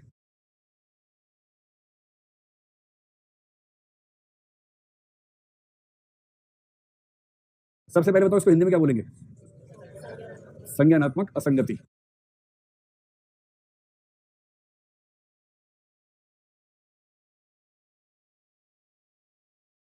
संज्ञानात्मक असंवादिता या संज्ञानात्मक असंगति दोनों शब्द चलते हैं इसके लिए, तो इनमें से जो भी शब्द आपके सामने आ जाए वो शब्द आप यूज कर लीजिए। तो सबसे पहली बात है कि क्या है, क्या है ये आपके मन में आता है, क्यों है? पहली बात तो ये बताओ, क्या तो बात की बात है, ये है क्यों, क्या है? ठीक है, संज्ञानात्मक असंगति क्या है। फिर इसमें देखेंगे कि इसके समाधान क्या है, या ऐसे समस्याएं क्या है, समस्याओं के समाधान क्या है। तो दो बातें, पहले समस्या क्या होती है, अगर ये आपके जीवन में है तो इससे क्या समस्या होती है। फिर इस समस्या के कारण क्या होते हैं, या संज्ञानात्मक असंगति के कारण क्या होते हैं। और चौथा है कि इसके समाधान क्या है। ठीक है, क्या है, फिर इसके समस्या क्या होती है, इससे कारण क्या है, समाधान क्या है, चार बातें। ठीक, तो पहली बात ये क्या चीज है, देखिए दो शब्दों से मिलकर बना है। अच्छा, संज्ञानात्मक असंगति शब्दों में से अगर विशेषण विशेष्य पूछें तो क्या विशेषण है और क्या विशेष्य है? आप कहेंगे पहले ये तो बता कि दोनों होते क्या हैं। आपके मन में ये आ रहा होगा ना कि ये क्या बात है भाई, कुछ भी बोल दिया, ऐसा थोड़ा ना होता है। एडजेक्टिव समझते हैं और नाउन समझते हैं। तो जो किसी की विशेषता बताए वो है विशेषण, और जिसकी विशेषता विशेषण बताए वो है विशेष्य। ठीक है, तो आम नियम ये होता है कि अगर दो शब्दों का युग्म है और विशेषण विशेष्य संबंध है तो जनरली 99.9% मामलों में पहला शब्द विशेषण होगा, दूसरा विशेष्य होगा। जैसे मीठा पानी, नील गाय, हरा कबूतर, ऐसा कोई भी शब्द हो तो कबूतर क्या है, जिसकी विशेषता बताई गई है, विशेषता क्या बताई है, हरा है। नील गाय, तो अगर नील का रंग नीले रंग से मान लिया अगर, तो जो गाय नीले रंग की है, मतलब कोई गाय थी होली के दिन नीली हो गई तो आपने कहा नील गाय जा रही है, तो उस सेंस में, वरना तो नील गाय नाम, उसमें तो विशेषण है नहीं ना। अगर वो नाम है तो उसमें विशेषण नहीं है, अगर आपने विशेषण की तरह इस्तेमाल किया मतलब उसमें कुछ नीला रंग है तब आपने कह दिया। और मीठा पानी, तो पानी विशेष्य है, मीठा विशेषण है। और दर्शन का, मनोविज्ञान का, भाषा शास्त्र का बेसिक नियम है कि विशेषण और विशेष्य में लगभग 100% मामलों में विशेष्य ज्यादा महत्वपूर्ण होता है, क्योंकि उसी की विशेषता बताने के लिए विशेषण आया है। तो विशेषण इंडिपेंडेंट वस्तु नहीं है, विशेषण हमेशा हमेशा किसी विशेष्य पर टिका होता है, क्योंकि वो टिका हुआ है तो वो सेकेंडरी है, और जो अपने आप में है वो प्राइमरी है, प्राथमिक है। तो संज्ञानात्मक असंगति ठीक वैसे ही हरे कबूतर की तरह, संज्ञानात्मक हो गया विशेषण और असंगति हो गया विशेष्य। तो जरा बताओ कि हरा कबूतर बेसिकली हरा है कि बेसिकली कबूतर है? वह कबूतर जो हरा है या वह हरा जो कबूतर है? वह कबूतर जो हरा है। इसी प्रकार से संज्ञानात्मक असंगति वह संज्ञानात्मक जो असंगति है या वह असंगति जो संज्ञानात्मक है? वह असंगति जो संज्ञानात्मक है, यानी कि बेसिकली ये असंगति है। कॉग्निटिव डिसोनेंस बेसिकली डिसोनेंस है। किस तरह का डिसोनेंस है? कॉग्निटिव किस्म का डिसोनेंस है, सो सिंपल। तो अगर आपको दो शब्द समझ में आ जाए कि असंगति का मतलब क्या है और फिर संज्ञानात्मक होने का मतलब क्या है, तो बात समझ में आ जाएगी। असंगति का मतलब है दो चीजों या दो से अधिक चीजों का कोहेरेंट ना होना, सुसंगत ना होना, कंसिस्टेंट ना होना। मैंने आपसे बात कही भी थी कि अगर किसी व्यक्ति के एटीट्यूड्स मान लीजिए ए, बी, सी, डी, ई, ये पांचों आपस में कंसिस्टेंट हैं, इसका मतलब ये हुआ कि जो व्यक्ति बी एटीट्यूड रखता है, लॉजिकली उसके पास डी, सी, ए और ई भी होने चाहिए, क्योंकि ये सब तार्किक रूप से आपस में जुड़ने वाली चीजें हैं। ये अवस्था है तार्किक सुसंगति की स्थिति। ठीक है, कंसिस्टेंसी, लॉजिकल कंसिस्टेंसी की स्थिति है। और ये अगर किसी के जीवन में है तो बढ़िया चीज है, उसे परेशानी नहीं होती, कॉन्फिडेंस रहता है कि मेरे सारे विचार आपस में कोहेरेंट हैं, कंसिस्टेंट हैं। और यदि आपका एक विचार इन सबसे अलग थलग, यहां पर मान लीजिए जी नाम का एक विचार है जो इनसे अलग है, वो भी आप रखते हैं अपने अंदर, जो इनसे न केवल अलग है बल्कि इनसे विरोध की स्थिति में है, तो कोई आपसे पूछ सकता है कि यार तुम ए, बी, सी, डी, ई विचारों को मानने वाले आदमी हो, जी कैसे मान सकते हो? जी तो विरोधी विचार है। ये जो स्थिति है ये असंगति है। तो असंगति दो तरह की हो सकती है इस मामले में। असंगति एक तो हो सकती है कि आपके किसी विचार या अभिवृत्ति और व्यवहार में असंगति है, तो एटीट्यूड और बिहेवियर के बीच में इनकंसिस्टेंसी है या डिसोनेंस है या इनकोहेरेंस है। ठीक है, एक तो ये हो सकता है कि एटीट्यूड कुछ है, बिहेवियर कुछ है। कोई आपसे पूछता है कि भाई धर्म को लेकर क्या रहा है, धर्म वर्म में क्या रखा हुआ है, बकवास बात है। और रोज सुबह सुबह 5 बजे भैरव बाबा के मंदिर जाते हैं, नंगे पैर बाल्टी हाथ में लेके, ठंडे पानी से एकदम, और फिर उससे मानते हो भैरव बाबा? अरे कौन मानते, बेकार की बात ये सब है। और इतना लंबा तिलक लगा रखा है, वो भी शौक से लगाया है। ऐसा नहीं कि साल में एक आध बार घर में हुआ, कुछ जबरदस्ती से टिका दिया, वो वाला मामला नहीं है। रोज सुबह शौक से लगाते हैं। तो यहाँ क्या हो रहा है कि जो एटीट्यूड आपका है, जो आप कहते हैं स्टेटेड एटीट्यूड, जो आप बोलते हैं और जो आप करते हैं, उसके बीच में असंगति है, विरोध का संबंध है। दूसरी स्थिति हो सकती है कि दो एटीट्यूड्स के बीच में, A1 और A2, इनके बीच में विरोध का संबंध है, ये भी हो सकता है। तो दो स्थितियां हो सकती हैं, एक आपके किसी एटीट्यूड और आपके ही किसी बिहेवियर के बीच में इनकंसिस्टेंसी है, विरोध का संबंध है। दूसरा, आपके किसी एटीट्यूड और आपके ही किसी दूसरे एटीट्यूड के बीच में विरोध का संबंध है। मसलन एक तरफ आप कहते हैं कि मैं तो प्राणी मात्र के कल्याण की कामना करता हूं, सर्वे भवन्तु सुखिनः सर्वे सन्तु निरामया, सुबह सुबह रोज प्रार्थना करता हूं। इतने में राष्ट्र प्रमुख का संदेश आया, मित्रों पाकिस्तान को बर्बाद कर देंगे। आपने कहा एकदम बर्बाद कर दीजिए पाकिस्तान को, एकदम बर्बाद कर दो, सर्वे भवन्तु सुखिनः बर्बाद कर दो। सर्वे, ये अजीब है भाई, अभी अभी आप सर्वे भवन्तु सुखिनः कर रहे थे, जिसका मतलब है कि सब सुखी रहें। सब में पाकिस्तान भी आता है, पाकिस्तान की जो 15-20 करोड़ की आबादी, वो भी इंसानी होमो सेपियंस ही है वो भी, तो सब सुखी रहे में वो भी सुखी रहे, ये निहित है। और फिर आपका युद्धक मन ऐसा महत्वपूर्ण है कि आपका मन करता है पूरा पाकिस्तान को समाप्त कर दें। अब कोई अगर आपसे इतना ही पूछ ले कि यार अभी तुम बोल रहे थे सर्वे भवन्तु सुखिनः, अब कह दो पाकिस्तान बर्बाद कर दो, कैसे मैनेज करोगे? मतलब सबका मतलब पाकिस्तान छोड़ के सब, कॉन्ट्रडिक्शन आ गया ना। और जहां भी कॉन्ट्रडिक्शन है दो एटीट्यूड्स में या एटीट्यूड और बिहेवियर में, इसको बोलते हैं कंसिस्टेंसी। तो पहले आप ये बताएं कि आप में से कितने लोगों के जीवन में एक भी असंगति या इनकंसिस्टेंसी नहीं है? हाथ खड़ा कर लें। मैं ऐसे देवी देवताओं को चरण वंदन करना चाहता हूं, ऐसे कौन लोग हैं? हाथ खड़ा कर लें। ऐसा आप में कोई नहीं है? मैं तरस गया हूं कि ऐसा कोई व्यक्ति मेरे, तो मैं उसकी एक मूर्ति बनवाऊं, उसकी और एक मंदिर बनाऊं उसके लिए, लेकिन आपके अंदर ऐसी कोई असंगति नहीं है। अच्छा, मूर्ति के लालच में हाथ खड़ा कर रही है, ठीक है। कोई और भाई, कोई और? कोई भी नहीं है? अच्छा, आप तो आप सब लोग मानते हैं कि आप सबके अंदर कॉन्ट्रडिक्शंस हैं, और कितने लोगों को लगता है कॉन्ट्रडिक्शंस भी ठीक ठाक हैं? कम नहीं है, ठीक ठाक है, हाथ खड़ा कर। बहुत बढ़िया, वेरी गुड, गुड, ठीक ठाक कॉन्ट्रडिक्शंस हैं, वेरी गुड। चलिए, अब आप मुझे एक सिचुएशन बताइए, क्या ऐसा हो सकता है कि किसी व्यक्ति के अंदर कॉन्ट्रडिक्शंस तो हों, किंतु उसे इस बात का इल्म ना हो, एहसास ना हो कि कॉन्ट्रडिक्शंस हैं? हो सकता है? नहीं, मुझे सिंपल सवाल का सिंपल जवाब चाहिए। सवाल सिंपल सा है। तो यदि किसी व्यक्ति के अंदर कॉन्ट्रडिक्शंस हैं, क्या यह संभव है कि उसे इस बात का एहसास न हो कि उसमें कॉन्ट्रडिक्शंस हैं? हो सकता है? चलिए, और यह भी हो सकता है कि एहसास हो। तो संज्ञानात्मक का क्या मतलब होता है? जानना। व्यक्ति के भीतर असंगति है और व्यक्ति इस बात को जानता भी है, इसको बोलते हैं संज्ञानात्मक असंगति। So simple. कुछ लोग जानते ही नहीं, जो नहीं जानते उनमें असंगति तो है, संज्ञानात्मक असंगति नहीं है, कॉग्निटिव डिसोनेंस नहीं है। डिसोनेंस सभी में। कुछ बड़े छठे मूर्ख आपसे कहेंगे हमारे अंदर कोई इनकंसिस्टेंसी नहीं है। ये कहना अपने आप में प्रमाण है कि होमो सेपियंस बाई चांस है, दरअसल इसकी स्पीशीज कुछ और होनी चाहिए थी। ये समझ नहीं पा रहा कि कितना बड़ा गधापन इसने किया है। अच्छा, मैं पूरी क्लास के अंत में जो गधा प्रजाति उससे माफी मांगूंगा, मैं उसका नाम बार बार इस्तेमाल करता हूँ, मेरी मंशा उसे दुख पहुंचाने की नहीं है, उसकी मासूमियत को ध्यान रख के हम ऐसी बात बोल देते हैं, लेकिन मतलब उसका भी तो आत्मसम्मान है, उसे भी कभी भी ठेस पहुंचती होगी कि आप कैसे मनुष्य की तुलना मुझसे कर रहे हैं। ऐसा मत कीजिए भाई, ये ठीक बात नहीं है ना। उसका भी तो उसका भी तो आत्मसम्मान है। चलिए, स्पष्ट हो गया? तो यदि किसी व्यक्ति के भीतर एटीट्यूड और बिहेवियर के बीच में या उसके दो एटीट्यूड्स के बीच में असंगति है और उसे इस असंगति का भान भी है, एहसास भी है, तो इस विशिष्ट स्थिति का नाम है संज्ञानात्मक असंगति। हाँ या ना? जोर से बोलो। ठीक जी। एनोमी जो होती है उसके लिए हिंदी शब्द चलता है विसंगति। एनोमी जो है ना, एनोमी किसी व्यक्ति के भीतर नहीं होती। एनोमी एक स्टेटस ऑफ थिंग्स है। जैसे इमाइल दुर्खीम का नाम मैंने लिया ना, इमाइल दुर्खीम ने एनोमी का खूब जिक्र किया। एनोमी का मतलब किसी समाज में संक्रमण इतना तेज है कि पुराने नियम चल नहीं पा रहे, नए नियम बन नहीं पा रहे, तो बहुत तेज संक्रमण की स्थिति को एनोमी बोलते हैं, जो अराजकता जैसी स्थिति है कि लोग समझ नहीं पा रहे कि क्या करें। तो एनोमी एक बाहरी स्थिति है जिसका परिणाम व्यक्ति के भीतर भी आ जाता है, लेकिन एनोमी बेसिकली इंटरनल सिचुएशन नहीं है, वो बाहर की स्थिति है। और एनोमी की कंडीशन में सुसाइड्स बढ़ जाते हैं, इसलिए उसने आत्महत्याओं वाले अध्ययन में कहा कि सुसाइड 3 प्रकार के होते हैं। एक उसने कहा कि ईगोइस्टिक है, एक अल्ट्रुइस्टिक है, और तीसरा कहा एनोमिक सुसाइड है। एनोमिक का मतलब कि समाज में अराजकता है, चीजें स्पष्ट नहीं है, इस कंफ्यूजन में कई लोग गिल्ट में चले गए, तनाव में चले गए और सुसाइड कर लिया, वो एनोमी है। ठीक है, तो सवाल है कि समस्या क्या है? अगर ऐसा है भी, कॉग्निटिव डिसोनेंस है भी, तो इससे समस्या क्या है? देखिए, समस्या तो एक बहुत सिंपल सी है कि इससे तनाव होता है और कोई इसमें समस्या बेसिकली है नहीं। होता क्या है कि हम चाहते हैं कि हम सहज रहें, और सहजता की एक शर्त मानी गई है कि हम भीतर से सुसंगत हों। तो असंगति हो तो हमें तनाव होता है।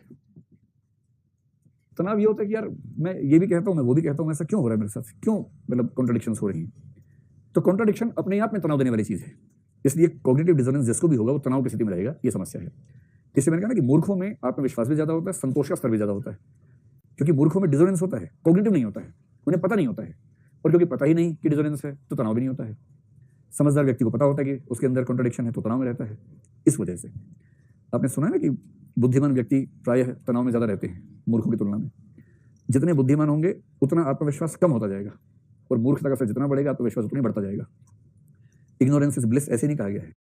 मूर्खता में बड़ा आनंद है, जबरदस्त सुख है मूर्खता में, ये बात तो माननी पड़ेगी। इसी सब सेंस में कहते हैं। ठीक, दूसरी, हाँ, पाकिस्तान में तनाव कैसे हो सकता है? तनाव ये हो सकता है जैसे मैं आपके सामने ढिंडोरा पीट रहा हूँ, सर्वे भवन तो सुखना है, इतने में पाकिस्तान की बात है, मैं करूँ पाकिस्तान को बर्बाद कर दो, और आपने मुझसे पूछ लिया कि यार अभी तो ये बोल रहे थे, अब ये बोल रहे हो, कुछ तो सोच के बोला करो। तो मुझे तनाव ये होगा कि मेरी बातें कट कैसे रही हैं ऐसे, मेरी ही बातों से कैसे खारिज हो रही हैं, ये तनाव होगा। और इसीलिए जो अगला पॉइंट है इसी तनाव की व्याख्या ये है कि ऐसी स्थिति में लोग आपसे सवाल पूछेंगे, आलोचना करेंगे, निंदा करेंगे, कटाक्ष करेंगे, और वो कटाक्ष झेलने के लिए मतलब फिर तनाव होगा उस चीज से। तो तनाव एक तो देखिए, कुछ लोगों को तनाव सिर्फ इसलिए होता है कि लोग क्या कहेंगे, लोग कहेंगे कि इसकी बातों में कंसिस्टेंसी नहीं है, एक तो ये है। पर कई लोगों को तनाव के लिए और लोग नहीं चाहिए होते, उनके लिए इतना ही काफी होता है कि मेरी बात में कंसिस्टेंसी नहीं है, वो खुद में तनाव में आ जाते हैं कि मैं ऐसी गलती क्यों कर रहा हूं। लेकिन जो खुद अपनी इनकंसिस्टेंसी पे तनाव में नहीं भी आएगा, वो दूसरों की निंदा पे तो आ जाएगा। और इसलिए कॉग्निटिव डिसोनेंस एक अच्छी स्थिति नहीं है, उससे मन में बेचैनी रहती है और व्यक्ति चाहता है कि इससे बाहर निकले, ये उसके मन में आता है। व्यक्ति ऐसा क्यों करता है? अगर कॉग्निटिव डिसोनेंस है किसी को, ऐसा क्यों करता है, मतलब ऐसी स्थिति आती ही क्यों है, इसकी जरूरत क्यों पड़ती है?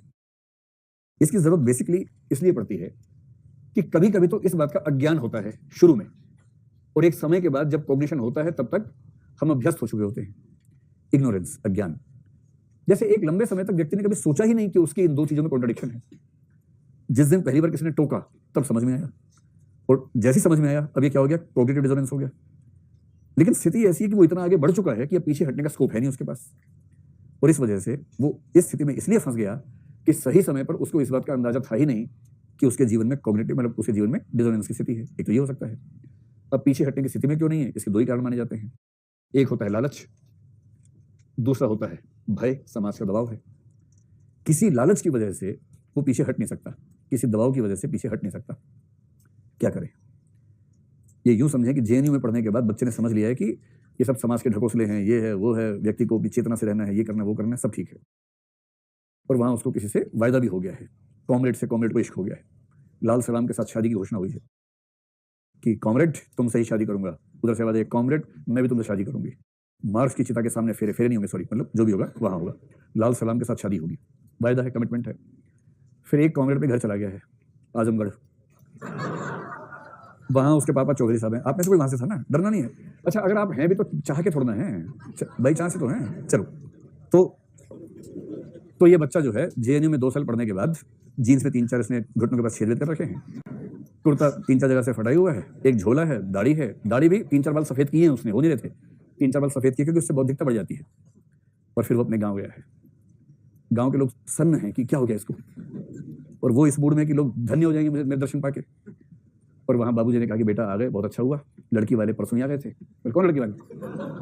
बेटा जिससे तुम्हारी शादी होनी है वो पूरा साजो सामान लेके आ चुके हैं, हमने उनको परसों बुला लिया था कि तुम आ जा रहे हो ना, आज ही शाम को तुम्हारी शादी है। और हाँ, दहेज इकट्ठा हो गया है, पीछे की हवेली में रखवा रखा है।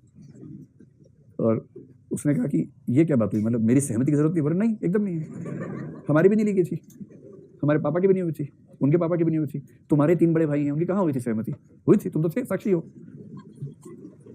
तो तुम्हारी भी नहीं होगी।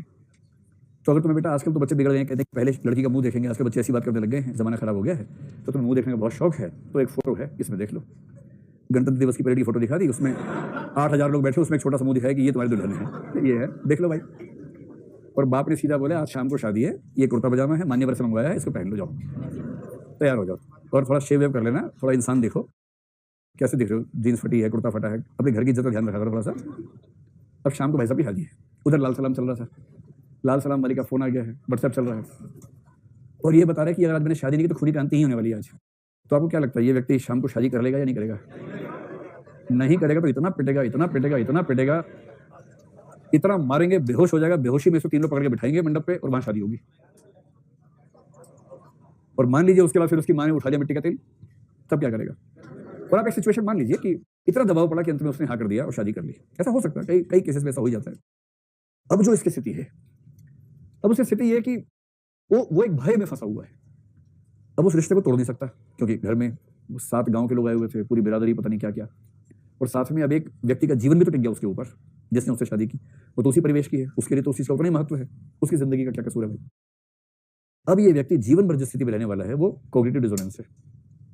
उसे पता है कि जो वो सोचता था और जो उसने किया है उसमें असंगति है, पर उसमें समाज से लड़ने की ताकत नहीं है। ये भय उसको जिंदगी भर असंगति में रखेगा, और हो सकता है कि वो दोहरी जिंदगी जिए, एक जिंदगी समाज को दिखाने के लिए वहां पर, एक जिंदगी अपने असली प्रेम के साथ यहाँ पर। ऐसी जिंदगी कई लोग जीते हैं दुनिया में, क्योंकि वो सामाजिक भय और व्यक्तिगत प्रेरणाओं को बैलेंस नहीं कर पाते। तो ये अच्छी स्थिति नहीं है, बहुत खतरनाक स्थिति है। अगर ऐसी नौबत किसी की हो तो बहुत खतरनाक स्थिति है।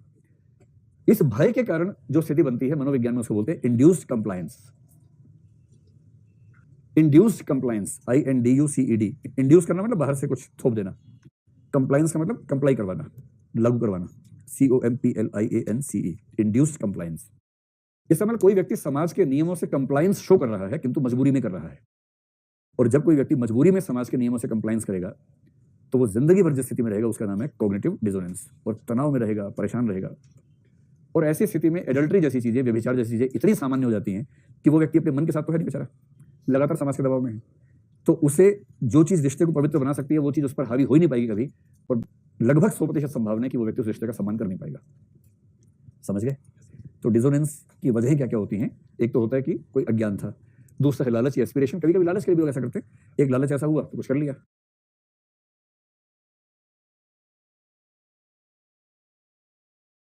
देखो समाधान पर आओ। आप लोग ये बताओ, पहले आप सब लोग ये बताओ, ईमानदारी से बताना। कल्पना कीजिए कि आज से साल 2 साल बाद आपके घर पे आपके विवाह की बात चल रही हो, चलेगी? मान लो चल रही है, ठीक है। और इस बीच में आपने कहा कि पेरेंट्स से कहा कि मैं अपनी इच्छा से विवाह करना चाहता हूँ या करना चाहती हूँ, मान लीजिए। और हर व्यक्ति के पेरेंट्स तो जैसे नहीं होंगे, हर समाज का अपना माहौल होता है।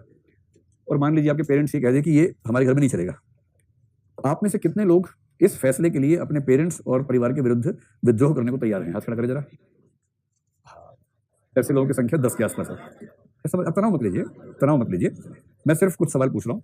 अच्छा रुको रुको, पहले ये बताओ आप में से कितने लोगों को पता है कि विद्रोह की नौबत नहीं आएगी, मान जाएंगे? हाथ खड़ा कर लो बस। अब खुश हो गए आप लोग कि आपके आप चाहते हमारे पेरेंट्स का सम्मान नहीं हुआ तो सम्मान कर दिया उनका। चलो भाई, बहुत सारे बच्चे हैं, उनको दिक्कत नहीं है कि वो कहेंगे, पेरेंट्स कहेंगे वाह वाह क्या बात है, ले आओ, उठा लाओ, जो भी है ले आओ उसको, है ना, बढ़िया हो गया।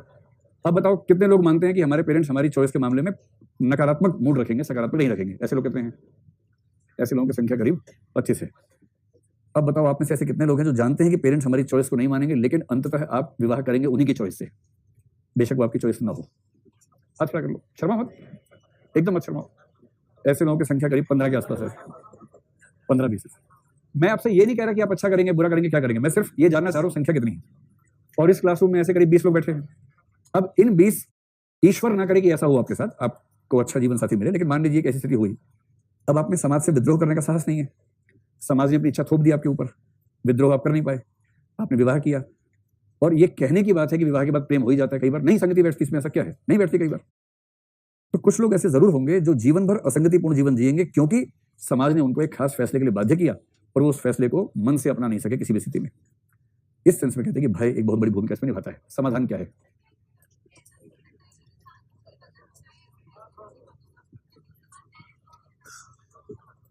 हाँ, हो सकता है।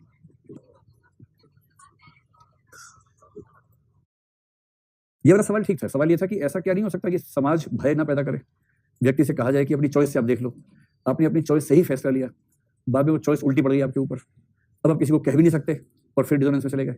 ये भी हो सकता है, ऐसा भी होता है। लेकिन वहां कम से कम उसकी वजह भय नहीं होती है, और भय होगा तो सिर्फ ये कि लोग कहेंगे वाह अपना फैसला करने चले थे, देखो मुंह देखो इनका, अपना फैसला, वहां ये वाला भय होगा, निंदा वाला भय होगा। संज्ञानात्मक असंगति अगर किसी के जीवन में आई गई, उसका समाधान कैसे होगा? इसका समाधान करने के 2 तरीके हैं। पहला तरीका प्रत्यक्ष तरीका, यानी कि डायरेक्ट इस पर क्या स्टेप लिया जा सकता है, और दूसरा तरीका है कि इनडायरेक्ट, इसके सॉल्यूशंस क्या हैं। डायरेक्ट सॉल्यूशन में हम कोशिश करते हैं कि उस समस्या का समाधान ही हो जाए, और इनडायरेक्ट में हम कोशिश करते हैं कि समस्या पर सीधी उससे मुठभेड़ न करते हुए अन्य वैकल्पिक उपायों से अपना जीवन बेहतर बनाने का प्रयास करें, अपने जीवन की कठिनाइयां थोड़ी सी कम कर लें। ये तरीका है। प्रत्यक्ष समाधान में सबसे पहला समाधान तो सीधा सा है कि एटीट्यूड या बिहेवियर में से किसी को बदल लेना। सबसे सीधा समाधान तो यही है, जो कि कहने में सीधा है, करने में सबसे मुश्किल काम है। कि आपका एटीट्यूड है एक्स, बिहेवियर है एक्स का विपरीत वाई मान लीजिए। अब आपको चिंता क्या है? एक तो अपनी चिंता है कि भीतर आपको खुद ही अच्छा नहीं लग रहा है कि आपकी 2 चीजों में असंगति है। दूसरी चिंता यह भी है कि लोग निंदा करते हैं, आलोचना करते हैं, सवाल पूछते हैं, तो जवाब देना मुश्किल हो जाता है। दो ही तरीके हैं, या तो आप जैसे एटीट्यूड एक्स है, बिहेवियर वाई है, या तो आप कहें कि आज से मेरा एटीट्यूड भी वाई हो गया, एक्स है ही नहीं, बात ही खत्म हो गई। आप रेवेन्यू सर्विस में काम करते हैं, ईमानदारी शुरू से बहुत ज्यादा रही है आपके अंदर, लेकिन परिस्थितियों ने ऐसा बनाया कि थोड़ा बहुत करप्शन करना शुरू कर दिया है, और कम से कम 8-10 लोग तो जानते हैं करप्शन कर रहे हैं आप, बेशक थोड़ा ही कर रहे हैं, बाकी लोगों से कम कर रहे हैं, पर कर तो रही हैं। तो आपको खुद भी खराब लगता है सोच के, और उनमें से एक आध व्यक्ति के बाद मुस्कुरा देता है आपको देख के कि और sir welcome to the league, welcome to the team, ऐसे बोल देते मुस्कुरा के, आपको बड़ा खराब लगता है, क्योंकि आपने 50 मंचों पर ये बात पहले कह रखी है कि नौकरी करने का मजा तभी है जब व्यक्ति ईमानदारी से काम करे, वरना क्या रखा है सब में। अब दो ही तरीके बचे हैं, या तो ढिंडोरा पीटना शुरू कर दो कि अरे बिना मतलब ईमानदारी से काम करना संभव ही नहीं, बेकार की बात है सब, या तो आदमी ये कह दे, कम से कम जब ये कहना शुरू कर देगा तो कोई पूछेगा कि सर आप कहेंगे मैं तो ये कहता हूँ, क्या दिक्कत है, इसमें कोई कॉन्ट्रडिक्शन है नहीं, वही बोलता हूँ वही करता हूँ। इसे जो महाकरप्ट लोग होते हैं ना, वो ढिंडोरा नहीं पीटते कुछ भी, उनके सिद्धांत बड़े स्पष्ट होते हैं, फंडामेंटल्स एकदम क्लियर होते हैं। कोई उनसे पूछे कि आप करप्शन करते हैं, बोले हाँ, तो नौकरी क्यों करते हैं, इसे तो करते हैं नौकरी, और क्यों करेंगे नौकरी, एकदम क्लियर, कोई कंफ्यूजन नहीं। IRS क्यों बनना चाहते हैं, क्योंकि वो IRS है, उसमें आर से रेवेन्यू बनता है, इसलिए करना चाहते हैं, इसमें क्या सोचना है, इतना क्लियर उनका सिद्धांत है कि उन्हें कोई डाउट ही नहीं, ना संकोच है, उन्हें कोई डिसोनेंस नहीं होने वाला। करप्शन करने की घोषणा थी, करप्शन का इरादा था, करप्शन के लिए तैयारी की थी, करप्शन कर रहे हैं, सुसंगति है जीवन में। और जो कहता है कि देश की सेवा करने के लिए IRS बनना चाहता हूं, दिक्कत उसी को है। 8 साल देश की सेवा की, बाकी दोस्तों ने अपने घर बना लिए, बंगले बना लिए, गाड़ियां खरीद ली, ये मारुति 800 में घूम रहा है, पंचर हो जाती बीच बीच में, घर वाले ताना देते हैं कि पापा ने क्या सोचा शादी करी तुमसे, सोचा था IRS हो, बोला हूं तो नहीं पापा ने थोड़ा सोचा था। अब ये सब होते होते अंत में लगता है कि छोड़ो यार, इस रास्ते पे चलता हूं। पर उन घोषणाओं का क्या करें जो पहले कर रखी हैं, उन घोषणाओं से बचने के लिए या तो घोषणा कर दे कि अब से भाई यही मेरा एटीट्यूड है, और नहीं तो फिर थोड़ा सा और मजबूत रास्ता, और मजबूत रास्ता क्या है, इसमें एक्स ले आए कि जो मेरे व्यवहार में विचलन है, अब से व्यवहार में विचलन नहीं आएगा, चाहे जो हो जाए। तो यदि एटीट्यूड एक्स है और व्यवहार वाई है, तो या तो व्यवहार को एक्स कर दो या एटीट्यूड को वाई कर दो। इनमें से ज्यादा आसान है एटीट्यूड को चेंज कर लेना, क्योंकि व्यवहार को चेंज करना बहुत आसान नहीं होता है। जब व्यक्ति असंगति में होता है, इसका मतलब है कि उस व्यवहार का इतना आदी है या उस व्यवहार से उसको इतना फायदा हो रहा है कि वो फायदा छोड़ने को तैयार नहीं होगा, इस वजह से करता है। एक तो ये है, कहने में सबसे आसान है, करने में सबसे मुश्किल काम है, इनमें से कोई एक तरीका वो अपना सकता है। सेकंड, अगर इस तरीके से वो ना जाना चाहिए आगे, तो क्या कर सकता है? सेकंड तरीका है एडिशनल इंफॉर्मेशन, अतिरिक्त जानकारी एकत्रित करना। क्योंकि कभी कभी क्या होता है कि ऐसी स्थिति फंस गई है कि ना आप अपना अभिवृत्ति को बदल पा रहे हैं, ना व्यवहार को बदल पा रहे हैं, यानी कि पहला सॉल्यूशन संभव नहीं है, मामला फंस गया है। जैसे एक एटीट्यूड ये था कि भाई ड्रिंक नहीं करना चाहिए, नॉन अल्कोहलिज्म, और बिहेवियर ये है कि IFS में फंस गए हैं, और IFS में ड्रिंक नहीं करना लगभग पाप माना जाता है, क्योंकि उस नौकरी की ऐसी शर्तें हैं, नौकरी की ऐसी अपेक्षाएं हैं। आपको विदेशी प्रतिनिधिमंडल के साथ बैठ के बात करनी है, और वहाँ लस्सी नहीं मिलती, वहाँ तो वही सब होता है, बहुत सारी तरह की ड्रिंक्स रखी हुई हैं, और वो तो ट्रेनिंग देते हैं कि कौन सी ड्रिंक कैसे पी जाएगी, उसमें किसमें क्या डालना है, कितना पानी कितना सोडा, सब ट्रेनिंग दी जाती है। हाँ, IFS में कई लोग कह रहे हैं IFS में जाएंगे, IFS में जाएंगे, सिर्फ ये नहीं होता और बहुत कुछ होता है, फिर वहाँ से लोग भागते हैं उसके बाद। तो IFS में अगर कोई है, अब कोई ऐसा व्यक्ति है जिसने कसम खाई थी बचपन में ही माँ बाप के सामने कि जीते जी कभी मादक पदार्थों का सेवन नहीं करूंगा, हे माता जी आपकी कसम है, सिलेक्शन हो गया IFS में, और उसको कह रहे हैं कि अमेरिका का डेलीगेट सारे अमेरिका के, आपको भारत के डेलीगेट्स में जाके बात करनी है।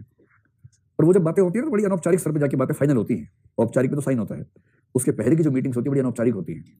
और उस समय भाई अमेरिका से बात चले, बुरुंडी से तो कोई बात नहीं, हम कहते हैं मैं छाछ पीता हूँ, तो बुरुंडी वाले कहेंगे हम भी छाछ पीते हैं, छाछा पीते हैं, तब ऐसे बोलेंगे बेचारे। लेकिन अब अमेरिका वाला है, अमेरिका वाला रम गिलास में डाल के जरा have this mister Chaudhary, Chaudhary साहब कह रहे हैं sorry sir I drink milk only, cow milk I only.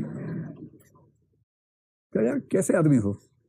अब वो जो आदमी है उसका मन बैठ गया है, उसको लग रहा है इससे डील नहीं करूंगा।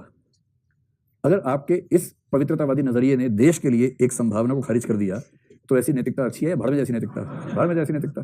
क्यों IFS बने थे? किसी ऐसी नौकरी में जाते जहां इसकी जरूरत नहीं पड़ती है। अब ये व्यक्ति क्या करे बेचारा, फंस गया ना मामला। अब क्या होगा, इसे देश के हित में हो सकता है कि वहां पर पीना पड़ जाए। और जिस दिन पी के निकला, साइन करवा के, मम्मी का फोन आ गया कि बेटा वो वचन याद है ना, तुमने कहा था कि माँ तुम्हारी शपथ है मुझे कि जीते जी मादक पदार्थों का सेवन नहीं करूंगा, अब बेटा नशे में है, कैसे जवाब दे।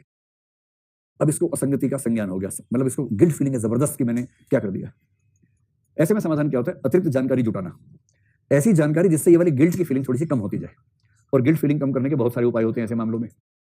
जैसे जो पियक्कड़ लोग हैं उनके पास ऐसी बहुत सारी सूचना, जैसे नॉन वेज खाने वाले क्या बोलते हैं, इकोसिस्टम है ना, वो ये जानकारी जुटा लेते हैं। इकोसिस्टम के नाम से इतना आराम से खाते हैं, 4 दिन में खा जाते हैं कि इकोसिस्टम के लिए क्या करें, क्या करना पड़ता है इकोसिस्टम के लिए। तो वो तर्क गढ़ा हुआ है। इनके पास तर्क क्या होता है कि अरे अल्कोहल फल से तो बनती है, अंततः तो फलाहारी तो हुआ। फल से बनी, गेहूं से बनी, ज्वार से बनी, बाजरा से बनी, अंत में तो अनाज ही तो है, इसमें ऐसा क्या है।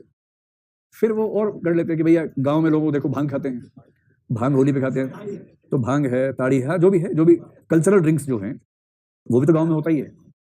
तो आप गांव में भांग पी लेते, खा लेते हो, और वो महुआ पी लेते हो, ताड़ी पी लेते हो, तो वही चीज तो ये भी है, इसमें ऐसा क्या है। इससे क्या हुआ कि तर्क जुट गया। फिर क्या बोलेंगे कि खांसी की दवाई खाते हो कभी? माँ ये बताओ, नहीं माँ मैं अपनी बात पे पीछे नहीं हटूंगा, माँ बस तुम ये बताओ कि जब तुम्हें खांसी हुई थी पिछले साल तो मैं कौन सी दवाई पी थी?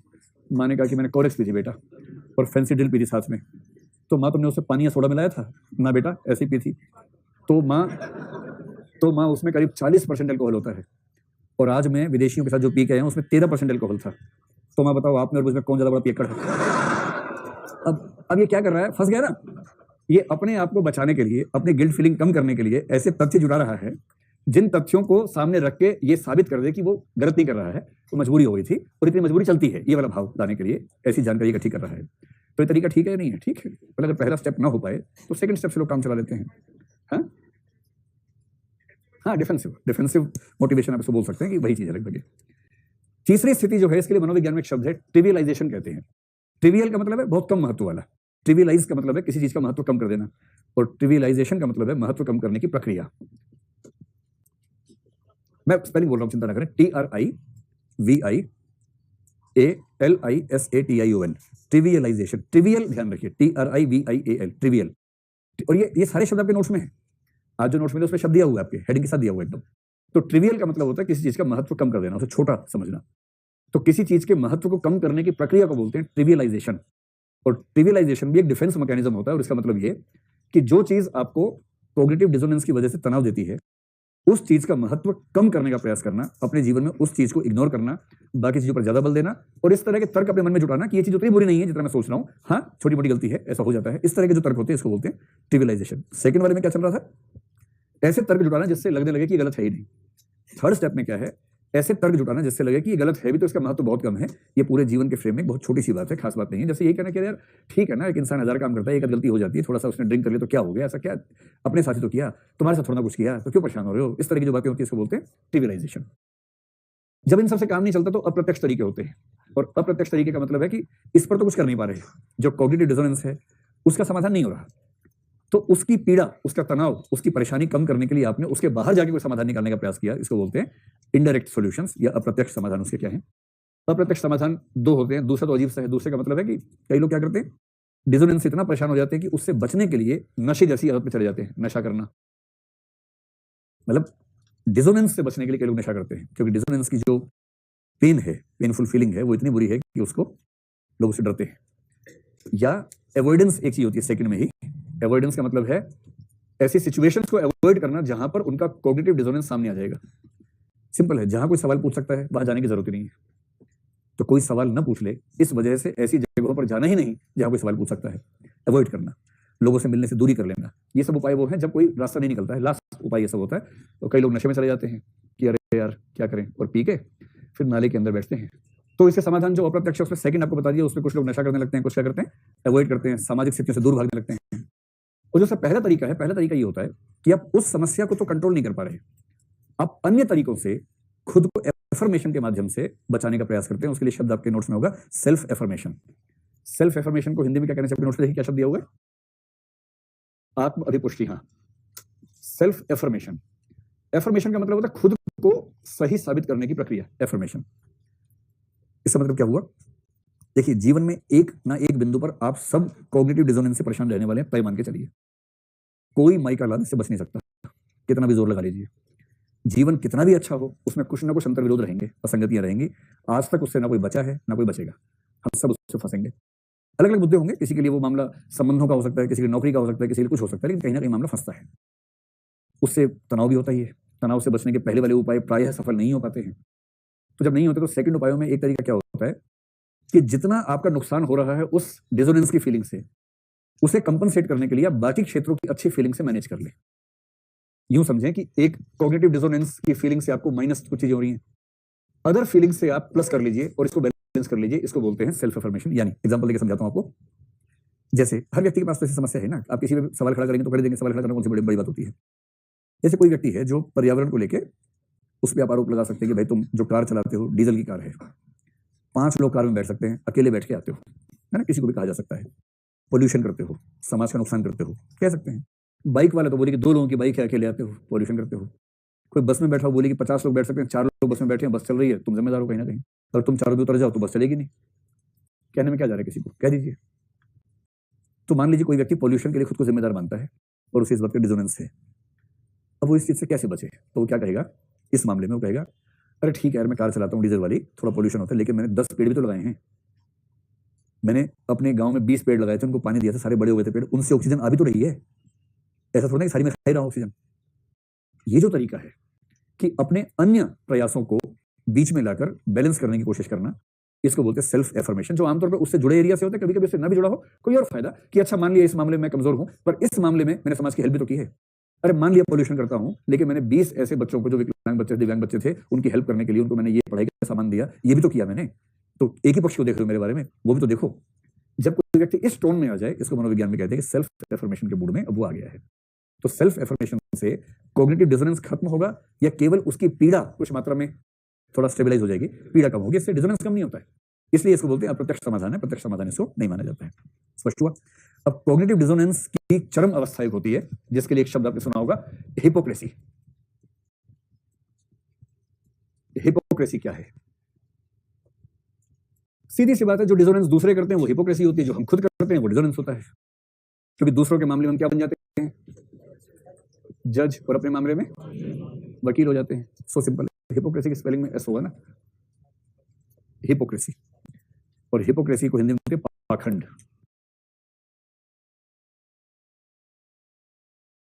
तो हिपोक्रेसी क्या होती है? बड़ा सिंपल है। देखिए, जो अंतर्मुखी व्यक्ति होता है उसको कभी हिपोक्रेट कोई नहीं कहेगा।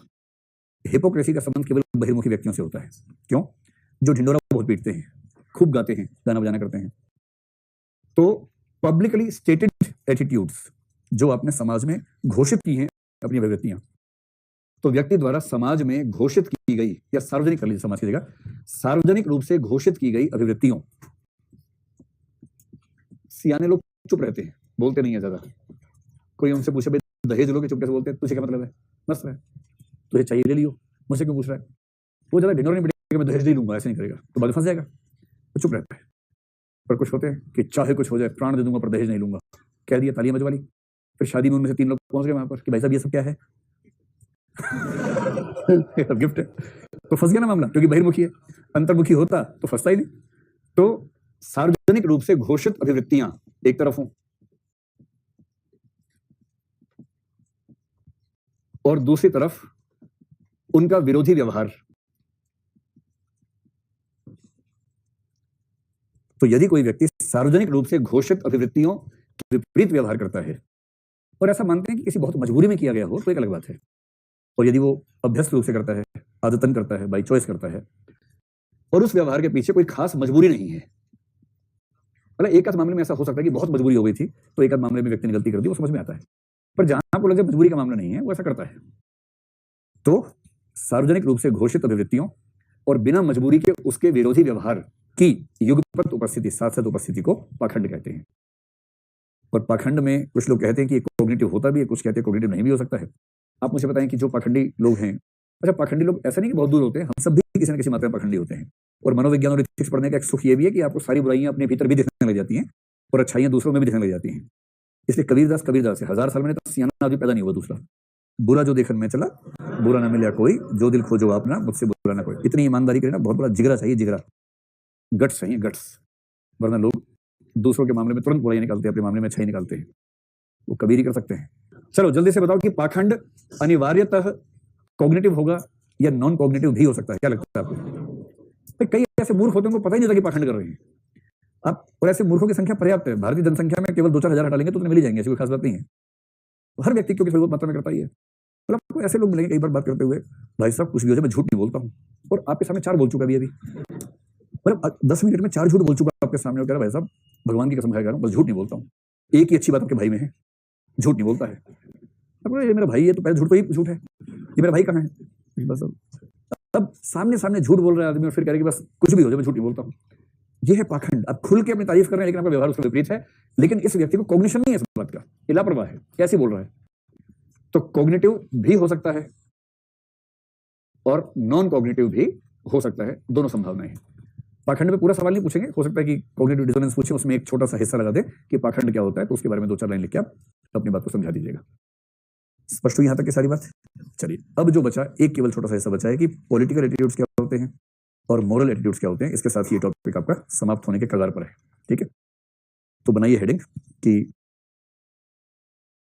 मॉरल या पॉलिटिकल, किससे शुरू करना चाहिए, पॉलिटिकल या मॉरल? पॉलिटिकल, तो चलिए पॉलिटिकल से कर लेते हैं। पॉलिटिकल एटीट्यूड्स, राजनीतिक अभिवृत्तियां।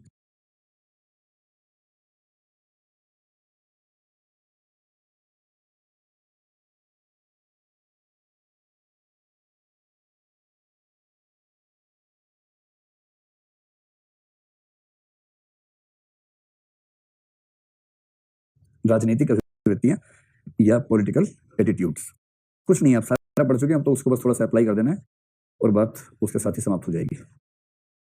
इससे प्रश्न ये आ सकते हैं कि क्या होते हैं, इनका क्या महत्व है, कैसे बनते हैं, कैसे चेंज होते हैं, यही सब चीजें। और क्या हाल ही में कोई ऐसा परिवर्तन आपको नजर आ रहा है अपने जीवन में या समाज के जीवन में?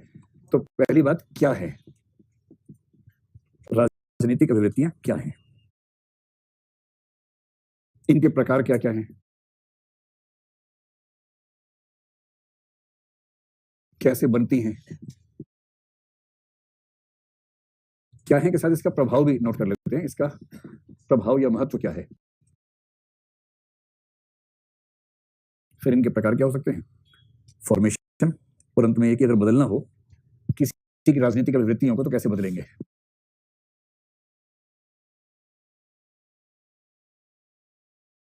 और ये लगभग 60-70% वही आंसर है जो तक हमने पढ़ा है, कुछ अलग नहीं है। उसी का एक छोटा स्पेसिफिक रूप आपसे पूछ सकते हैं। तो क्या है राजनीतिक अभिवृत्तियां? सिंपल है, किसी भी राजनीतिक विषय से जुड़े, किसी भी राजनीतिक विषय से जुड़ी अभिवृत्तियां, इन्हें बोलते हैं राजनीतिक अभिवृत्तियां। So simple. तो any attitude related with any political aspect, किसी भी राजनीतिक विषय से जुड़ी अभिवृत्तियां ही राजनीतिक अभिवृत्तियां हैं। जैसे यदि कोई आपसे पूछे कि किस किस तरह की हो सकती है, तो हम ऐसा करते हैं प्रभाव प्रभाव में पहले प्रकार समझते हैं। कई प्रकार हो सकते हैं। जैसे एक हो सकता है कि राजनीति के बारे में, राजनीति के बारे में क्या क्या एटीट्यूड्स हैं हमारे समाज में। सब लोग उसको पसंद करते हैं, कुछ लोग खारिज भी करते हैं। तो कुछ लोग कहते हैं कि ये बहुत महत्वपूर्ण है, कुछ कहते हैं बकवास चीज है, भाई साहब जिंदगी में कुछ भी कर लेंगे पर पॉलिटिक्स नहीं करेंगे। पॉलिटिक्स शब्द ही बुरा हो गया है। क्या बोलते हैं लोग, अरे यार ये बहुत पॉलिटिक्स करता है, कोई बोलता है ये बहुत इकोनॉमिक्स करता है, ये बहुत आईआर करता है, ये बहुत ज्योग्राफी करता है, कोई नहीं बोलता है बहुत पॉलिटिक्स करता है। और जब भी कोई आपके बारे में किसी के बारे में कहेगी बहुत पॉलिटिक्स करता है, तो तारीफ सूचक बात हो रही है कि बुराई की बात हो रही है? बुराई की बात हो रही है। यानी पॉलिटिक्स शब्द अपने आप में ही बुरा बन गया है। और इसका मतलब जो भी समाज के ठीक ठाक लोग हैं उनके मन में जनरल परसेप्शन ये है कि बुरी चीज होती है। तो पॉलिटिक्स के बारे में कुछ लोग मानते हैं कि महत्वपूर्ण है, कुछ मानते हैं बकवास है, जिंदगी में कुछ भी करेंगे पॉलिटिक्स नहीं करेंगे। ठीक, एक तो ये हो गया। तो स्वयं राजनीति के बारे में। दूसरा क्या हो सकता है, राजनीतिक दलों के बारे में हो सकता है। कोई कह सकता है कि मैं कांग्रेस को पसंद करता हूं, बीजेपी को ना पसंद करता हूं। कोई कह सकता है मैं बीजेपी को पसंद करता हूं, कांग्रेस को खारिज करता हूं। तो विभिन्न दलों के प्रति आपके एटीट्यूड्स अलग अलग हो सकते हैं। फिर जो राजनीति में नेता लोग हैं उनको लेके हो सकता है। कुछ लोग नेता को पसंद करते हैं दल की बजाय। इंडिविजुअल सेंट्रिक पॉलिटिक्स जो होती है ना, उसमें नेताओं का महत्व ज्यादा होता है, न कि दलों का या उनके मैनिफेस्टो का, अप्रोच का, उसका महत्व कम हो जाता है। और क्या हो सकता है, एक राजनीतिक प्रणाली को लेकर हो सकता है कि लोकतंत्र आपको पसंद है, डेमोक्रेसी पसंद है, या डिक्टेटरशिप पसंद है, या कोई और सिस्टम पसंद है। फिर राजनीतिक विचारधाराओं को लेकर हो सकता है। विचारधाराओं में आप कह सकते हैं कि लेफ्ट और राइट, एक तो ये बेसिक तरीका है ही कि वामपंथ और दक्षिण पंथ में से कौन सा आपका रुझान का क्षेत्र है। इसी को अगर आप इंग्लैंड की भाषा में कह देंगे तो एक तरफ लेबर पार्टी, एक तरफ कंजर्वेटिव है। तो कंजर्वेटिव और प्रोग्रेसिव आप कह लीजिए, आपकी अप्रोच कंजर्वेटिव है या प्रोग्रेसिव है। प्रोग्रेसिव या लिबरल कह लीजिए। जो लिबरल व्यक्ति होगा उसकी सामान्य पहचान होगी कि वो नए परिवर्तनों को खुल के स्वीकार करेगा, वो खुश होता है इस बात से। और जो कंजर्वेटिव होता है वो चाहता है यथास्थितिवाद, स्टेटस कोइज्म बना रहे। कंजर्वेटिव को हिंदी में क्या बोलते हैं, रूढ़िवादी। जो चाहता है कि जो चल रहा है चलने दो, उसको बदलो मत, जैसा है ठीक है। 4 विवाह करते हैं, करने दो। 3 बार तलाक बोलते हैं, बोलने दो। हलाला करते हैं, करने दो। महिलाएं बुर्का पहनती हैं, पहनने दो। हिंदू महिलाएं पर्दा करती हैं, करने दो। तनाव मत लो। धर्म की बात है, क्यों टांग अड़ाते हो भाई? घरों के अंदर पति पत्नी को मारता है, मारने दो। घर की बात है, तुम काहे बीच में आ रहे हो? ये जो टेम्परामेंट है जिन दलों का है, जिन व्यक्तियों का है, वो कंजर्वेटिव है। और जो कहे कि नहीं परिवर्तन करना चाहिए, वो लिबरल हैं, रेडिकल हैं या डेमोक्रेट्स हैं, वो क्या कहेंगे नहीं डोमेस्टिक वायलेंस एक वायलेंस है, उसके खिलाफ कानून होना चाहिए, मैरिटल रेप भी एक रेप है, उसके विरुद्ध भी कानून होना चाहिए। तो वो उस तरह की बात करेंगे, ये होगा। तो राजनीति से जुड़े हुए किसी भी विषय पर आपके सकारात्मक या नकारात्मक अभिव्यक्तियों को बोलेंगे पॉलिटिकल एटीट्यूड। इनका प्रभाव या महत्व क्या है? इसका उत्तर सिंपल सा है कि राजनीति का महत्व हमारे जीवन में क्या है। अच्छा, आप ये बताएं कि हमारे सोशल सिस्टम को चलाने के लिए पॉलिटिक्स भी चाहिए, इकोनॉमिक्स भी चाहिए, सोशल सिस्टम भी चाहिए, रिलीजन भी चाहिए, और भी कुछ चीजें होंगी ही, मॉरल सिस्टम भी चाहिए। इन सब में आपकी राय में सबसे महत्वपूर्ण कौन सा सिस्टम है? देखो, ये है पॉलिटिकल सिस्टम, ये है सोशल सिस्टम, ये है इकोनॉमिक सिस्टम, रिलीजन, मोरालिटी। इन सब में आपकी राय में सबसे ज्यादा महत्वपूर्ण कौन है? अच्छा, आप में से कितने लोग मानते हैं कि सही उत्तर सोसाइटी है, नंबर 2 वाला? ठीक। कितने लोग मानते हैं इकोनॉमिक्स है नंबर 1 पर? बराबर संख्या। कितने लोग मानते हैं पॉलिटिक्स है इसका उत्तर? इसमें सबसे कम लोग हैं। रिलीजन और भी कम, 2 ही लोग हैं। और कौन सा बचा? मोरालिटी, नैतिक व्यवस्था। इसमें फिर भी 10-15 इसलिए कि क्लास उसी की चल रही है, तो थोड़ा उसका सम्मान रखने के लिए आपको लगा हाँ कर देना चाहिए। ठीक, चलिए, इस पर सबका अपना अपना मत है भाई। इकोनॉमिक्स का विद्यार्थी मानता है इकोनॉमिक्स से बड़ा कुछ नहीं है। सोसाइटी या सोशियोलॉजी का विद्यार्थी मानता है कि सोसाइटी ना हो तो ढेले भर का ना पॉलिटिक्स ना इकोनॉमिक्स से, बात सही भी है। एक सोशल सिस्टम में सारे सिस्टम चल पाते हैं, ये बात तो सही है। पॉलिटिक्स सबसे महत्वपूर्ण है ऐसा कहने वाले लोग मानते हैं। जैसे एक व्यक्ति था एच.जे. लास्की, लास्की ने ये बात कही, समझा के कही। लास्की ने ये नहीं कहा कि महत्वपूर्ण है, लास्की ये मान के चल रहे कि महत्वपूर्ण तो है ही, वो बता रहा है क्यों महत्वपूर्ण है, रीजन दे रहा है। फिर रीजन ये है कि एक सिद्धांत है प्लूरलिज्म, बहुलवाद, और प्लूरलिज्म के कई मतलब होते हैं। लास्की ने इसका प्रयोग कई स्तरों पे किया। एक तो उसने कहा देश के बाहर अब बहुत सारे देश हैं, उन सबका अपना अपना महत्व है, और वहां पर अब सिस्टम ऐसा आएगा कि किसी एक देश की धौंस नहीं चलेगी, सब मिलकर सिस्टम चलाएंगे। जब यूएन बना, लीग ऑफ नेशंस बना, पहले उस समय का दौर था, तो उसने कहा कि अब देश के बाहर की दुनिया बहुलवादी हो गई है। लोगों ने कहा बढ़िया बात है भाई, वेरी गुड।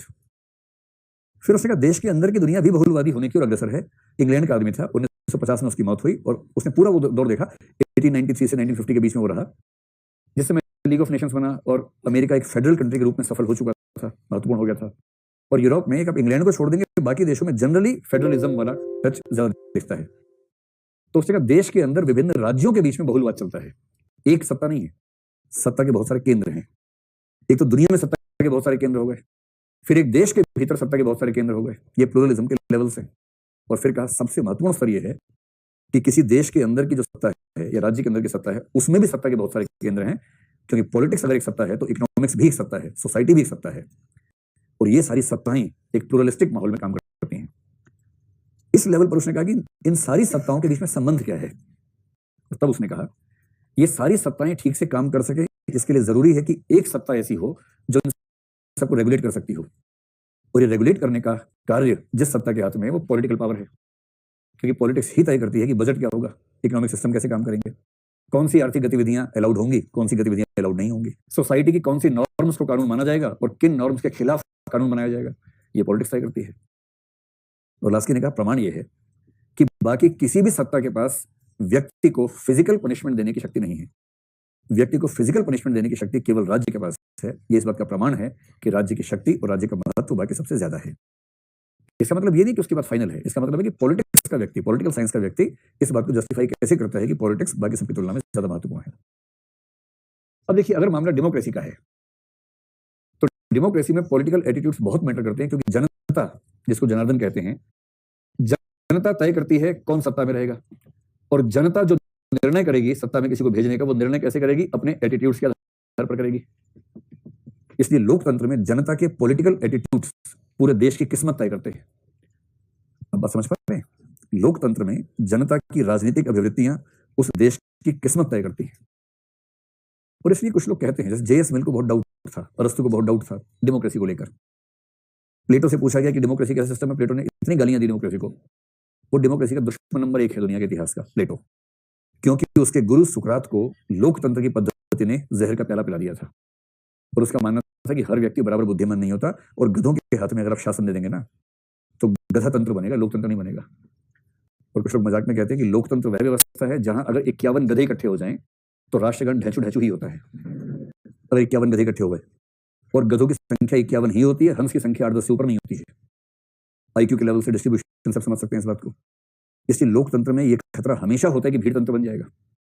इसलिए प्लेटो ने उसका विरोध किया। अरस्तु ने मिश्रित संविधान की बात की, जिसमें डेमोक्रेसी का हल्का सा एलिमेंट हो किंतु प्योर डेमोक्रेसी ना हो। जेएस मिल 19th सेंचुरी में वो भी डेमोक्रेसी का समर्थन करते हुए कांप रहा है, कह रहा है कि थोड़ा मिश्रित व्यवस्था हो, प्रतिनिधिमूलक सिस्टम बना देंगे, लेकिन हर व्यक्ति को राइट देना ठीक नहीं रहेगा। हाँ, ये बात भी है कि सामान्य बुद्धि वाला तो कर सकता है, इसलिए उसको बोलते हैं औसत तंत्र, mediocrity. Democracy tends to be mediocrity इसलिए कहा जाता है क्योंकि लोकतंत्र में सामान्य बुद्धि के लोग ही सत्ता में आते हैं। जो सबसे समझदार लोग हैं वो सत्ता में नहीं आ पाते हैं। ये तो कैसे, जैसे मनमोहन सिंह आ गए क्योंकि राहुल छोटा था इसलिए आ गए। अगर राहुल बड़ा होता तो बैरम खां को कौन पूछता उसके बाद? बैरम खां समझ रहे हैं ना? तो मनमोहन सिंह आधुनिक काल के बैरम खां थे क्योंकि राजा छोटा था, अकबर छोटा था, इसलिए डेमोक्रेसी को लेकर रिस्क कुछ लोग फील करते हैं। सबसे अच्छा तर्क अगर आपको देना हो इस मामले में ना, एक व्यक्ति का तर्क है, उसने कहा, उसका नाम मैं अभी तुरंत ध्यान नहीं कर पा रहा हूं, आएगा तो बताऊंगा आपको उसका नाम क्या था। उसने कहा कि मान लिया कि लोकतंत्र एक खराब मशीन है, मान लो कि वो एक कार है जो खराब हो गई है और आप कार से यात्रा कर रहे हैं, उसमें खराबी आ गई है। विकल्प क्या है? आप कार को ठीक करना चाहेंगे या बैलगाड़ी में जाना चाहेंगे? और लोकतंत्र आज के जमाने की अकेली कार है जो खराब हो जाती है, बाकी बैलगाड़ियां हैं। तो लोकतंत्र तमाम कमियों के बाद भी बाकी सबसे बेहतर सिस्टम है, इस पर आपत्ति नहीं है। लेकिन भय ये होता है कि अगर जनता के एटीट्यूड्स रैशनल ना हो, लॉजिकल ना हो, एक शब्द पता नहीं हमने डिस्कस किया नहीं, जिसको बोलते हैं बहुमत की तानाशाही। और बहुमत की तानाशाही भी उतना ही रिस्की माहौल है जितना रिस्क कोई भी तानाशाही हो सकती है। ठीक है, तो मैं जो कहना चाह रहा हूं कि राजनीतिक अभिव्यक्तियां इसलिए महत्वपूर्ण है क्योंकि लोकतंत्र में जनता की अभिव्यक्तियों से ही शासन का स्वरूप, शासक का स्वरूप तय होता है और देश का भविष्य तय होता है। अब मान लीजिए कोई पूछे कि भाई डेमोक्रेसी ठीक है, लेकिन तानाशाही की स्थिति में क्या मानेंगे आप? जैसे किम जोंग, ये नाम है ना जोकर का,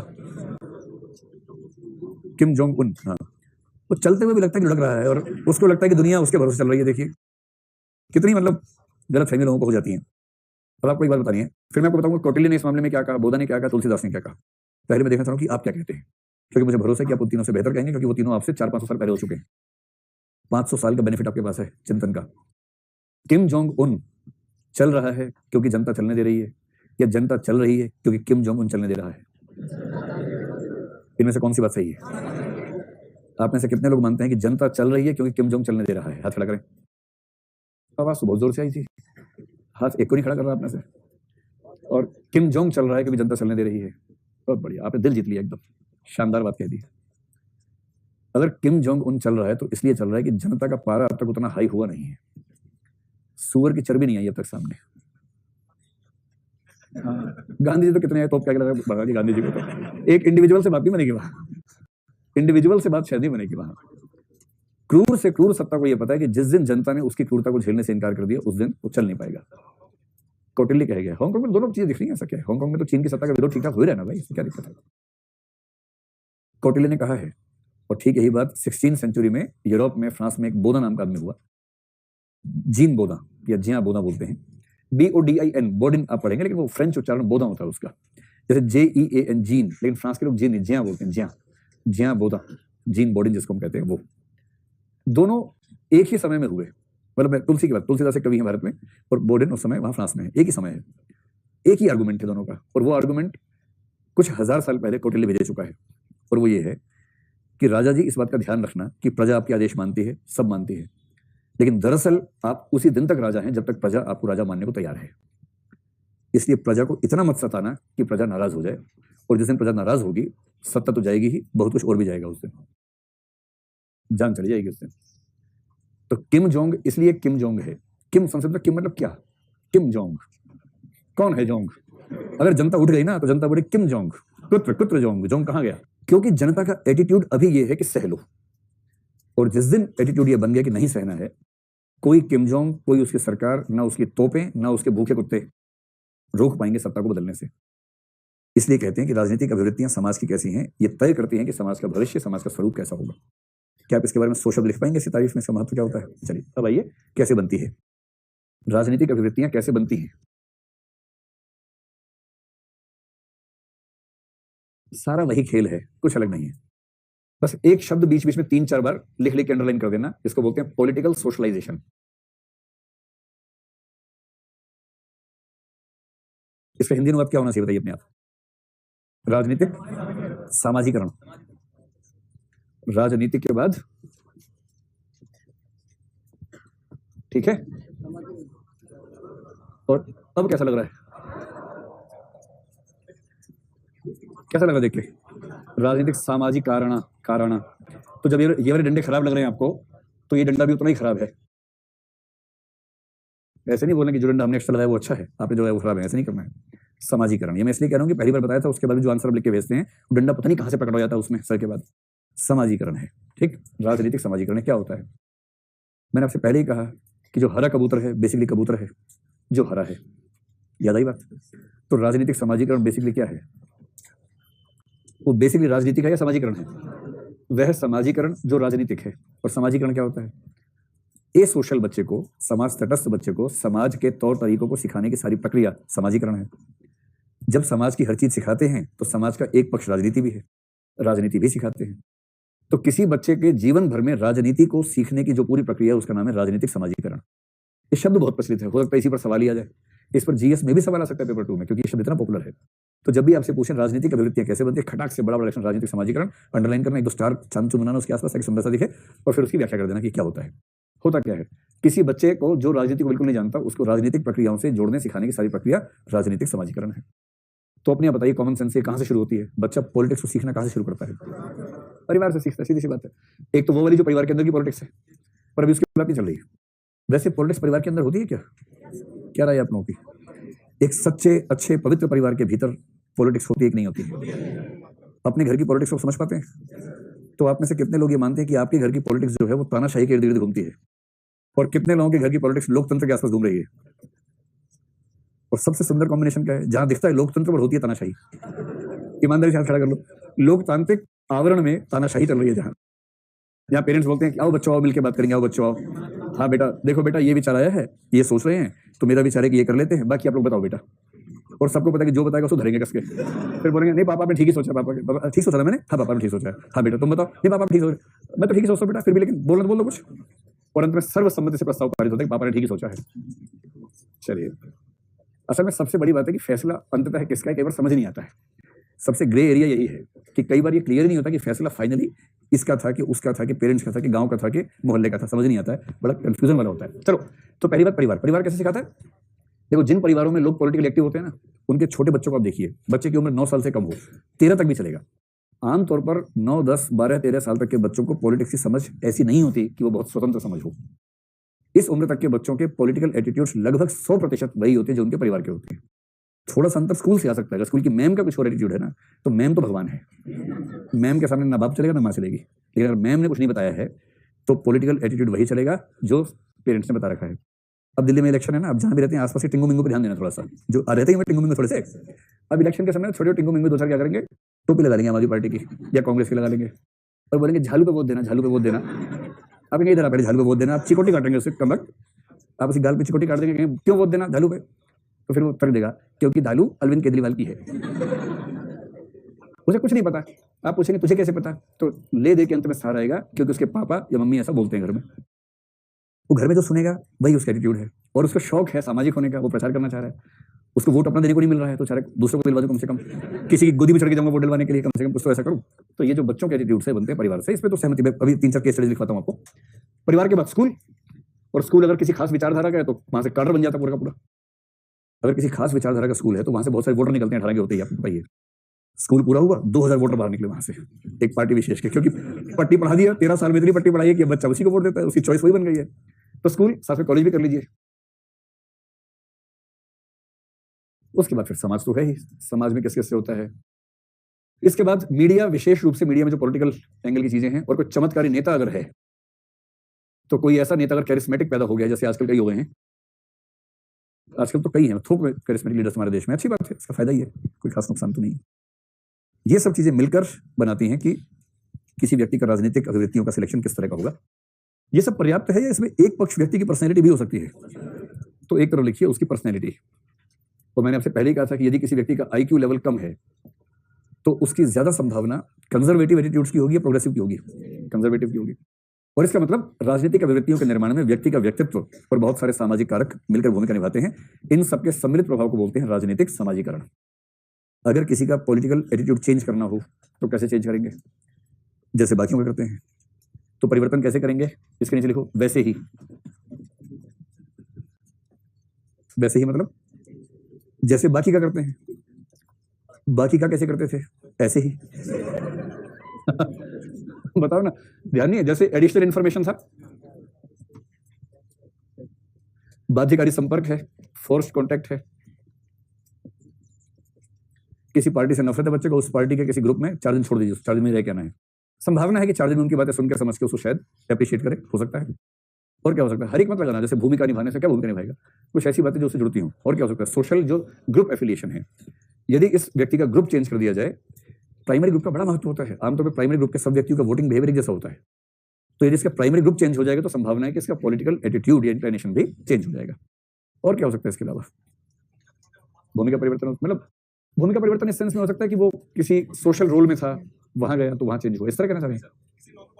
हाँ हाँ, वहां उसको फायदा मिलने लगेगा, किसी पार्टी में था, उसका नेता वेता बन गया तो उसको फायदा मिल जाएगा, ठीक है, हो गया, काफी। कुल मिला के 50 शब्द लिख लेंगे ना, कैसे चेंज होता है, बस जैसे बाकी सब होते हैं वैसे ही भी होते हैं। अब जल्दी से 3-4 केस स्टडीज मैंने लिखवाई थी, एक सब नोट कर लीजिए जो पॉलिटिकल एटीट्यूड्स के बारे में है। लिखिए, पहला, मैकक्लोस्की, याद आ रहा है आदमी, आप लोग जिस भाव से देख रहे लग रहा है जीवन में कभी नहीं सुना है, क्योंकि 2 दिन पहले लिखवाया आपको मैंने। मैकक्लोस्की, क्या रिसर्च थी इसकी,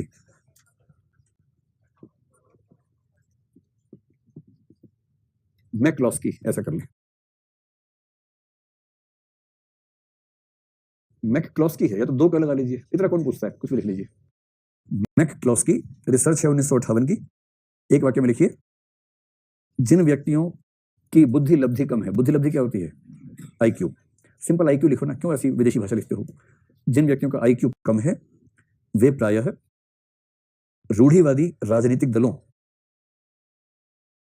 का समर्थन करते हैं।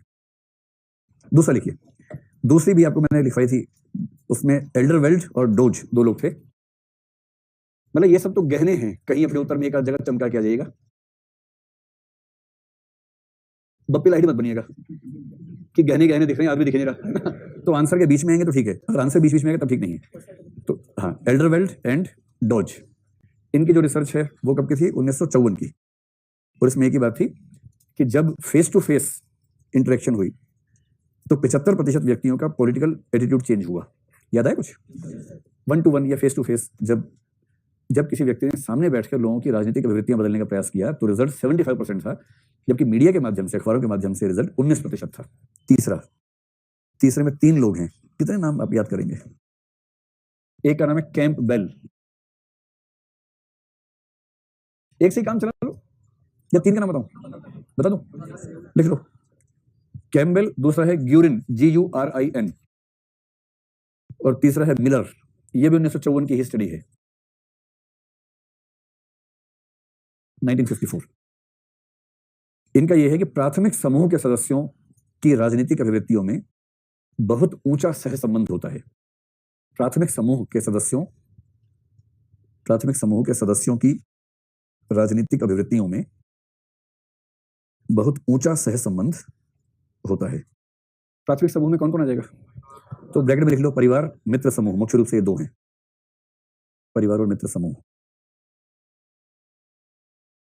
इसी साल 3 और लोग भी खाली थे, उन्होंने रिसर्च कर लिया और उसमें निष्कर्ष निकाला कि सबसे बड़ी भूमिका परिवार की होती है। और 3 नाम लिखोगे, कोई भी 3 चला लो, बताऊं पक्का। पहला है बारेल्सन, BARELSON, बारेल्सन। दूसरा है लेजर्सफेल्ड, LAZARSFELD, लेजर्सफेल्ड। और तीसरा मैकफी, MCPHEE, मैकफी, 1954। और इसका दावा है कि राजनीतिक अभिव्यक्तियों के निर्माण में सबसे बड़ी भूमिका परिवार की होती है। तो जब आप कोई बात कहें ना, बीच में जिक्र कर दें, जैसे कि मैकफी ने 1954 के शोध में पाया, ऐसे करके। ये बीच बीच में आएंगे तो अच्छा लगेगा, अलग से चिपके हुए अच्छे नहीं लगेंगे, बीच बीच में कोट कीजिए इनको बस, ठीक है। तो अब जाइए, कल इसको पूरा करेंगे टॉपिक को।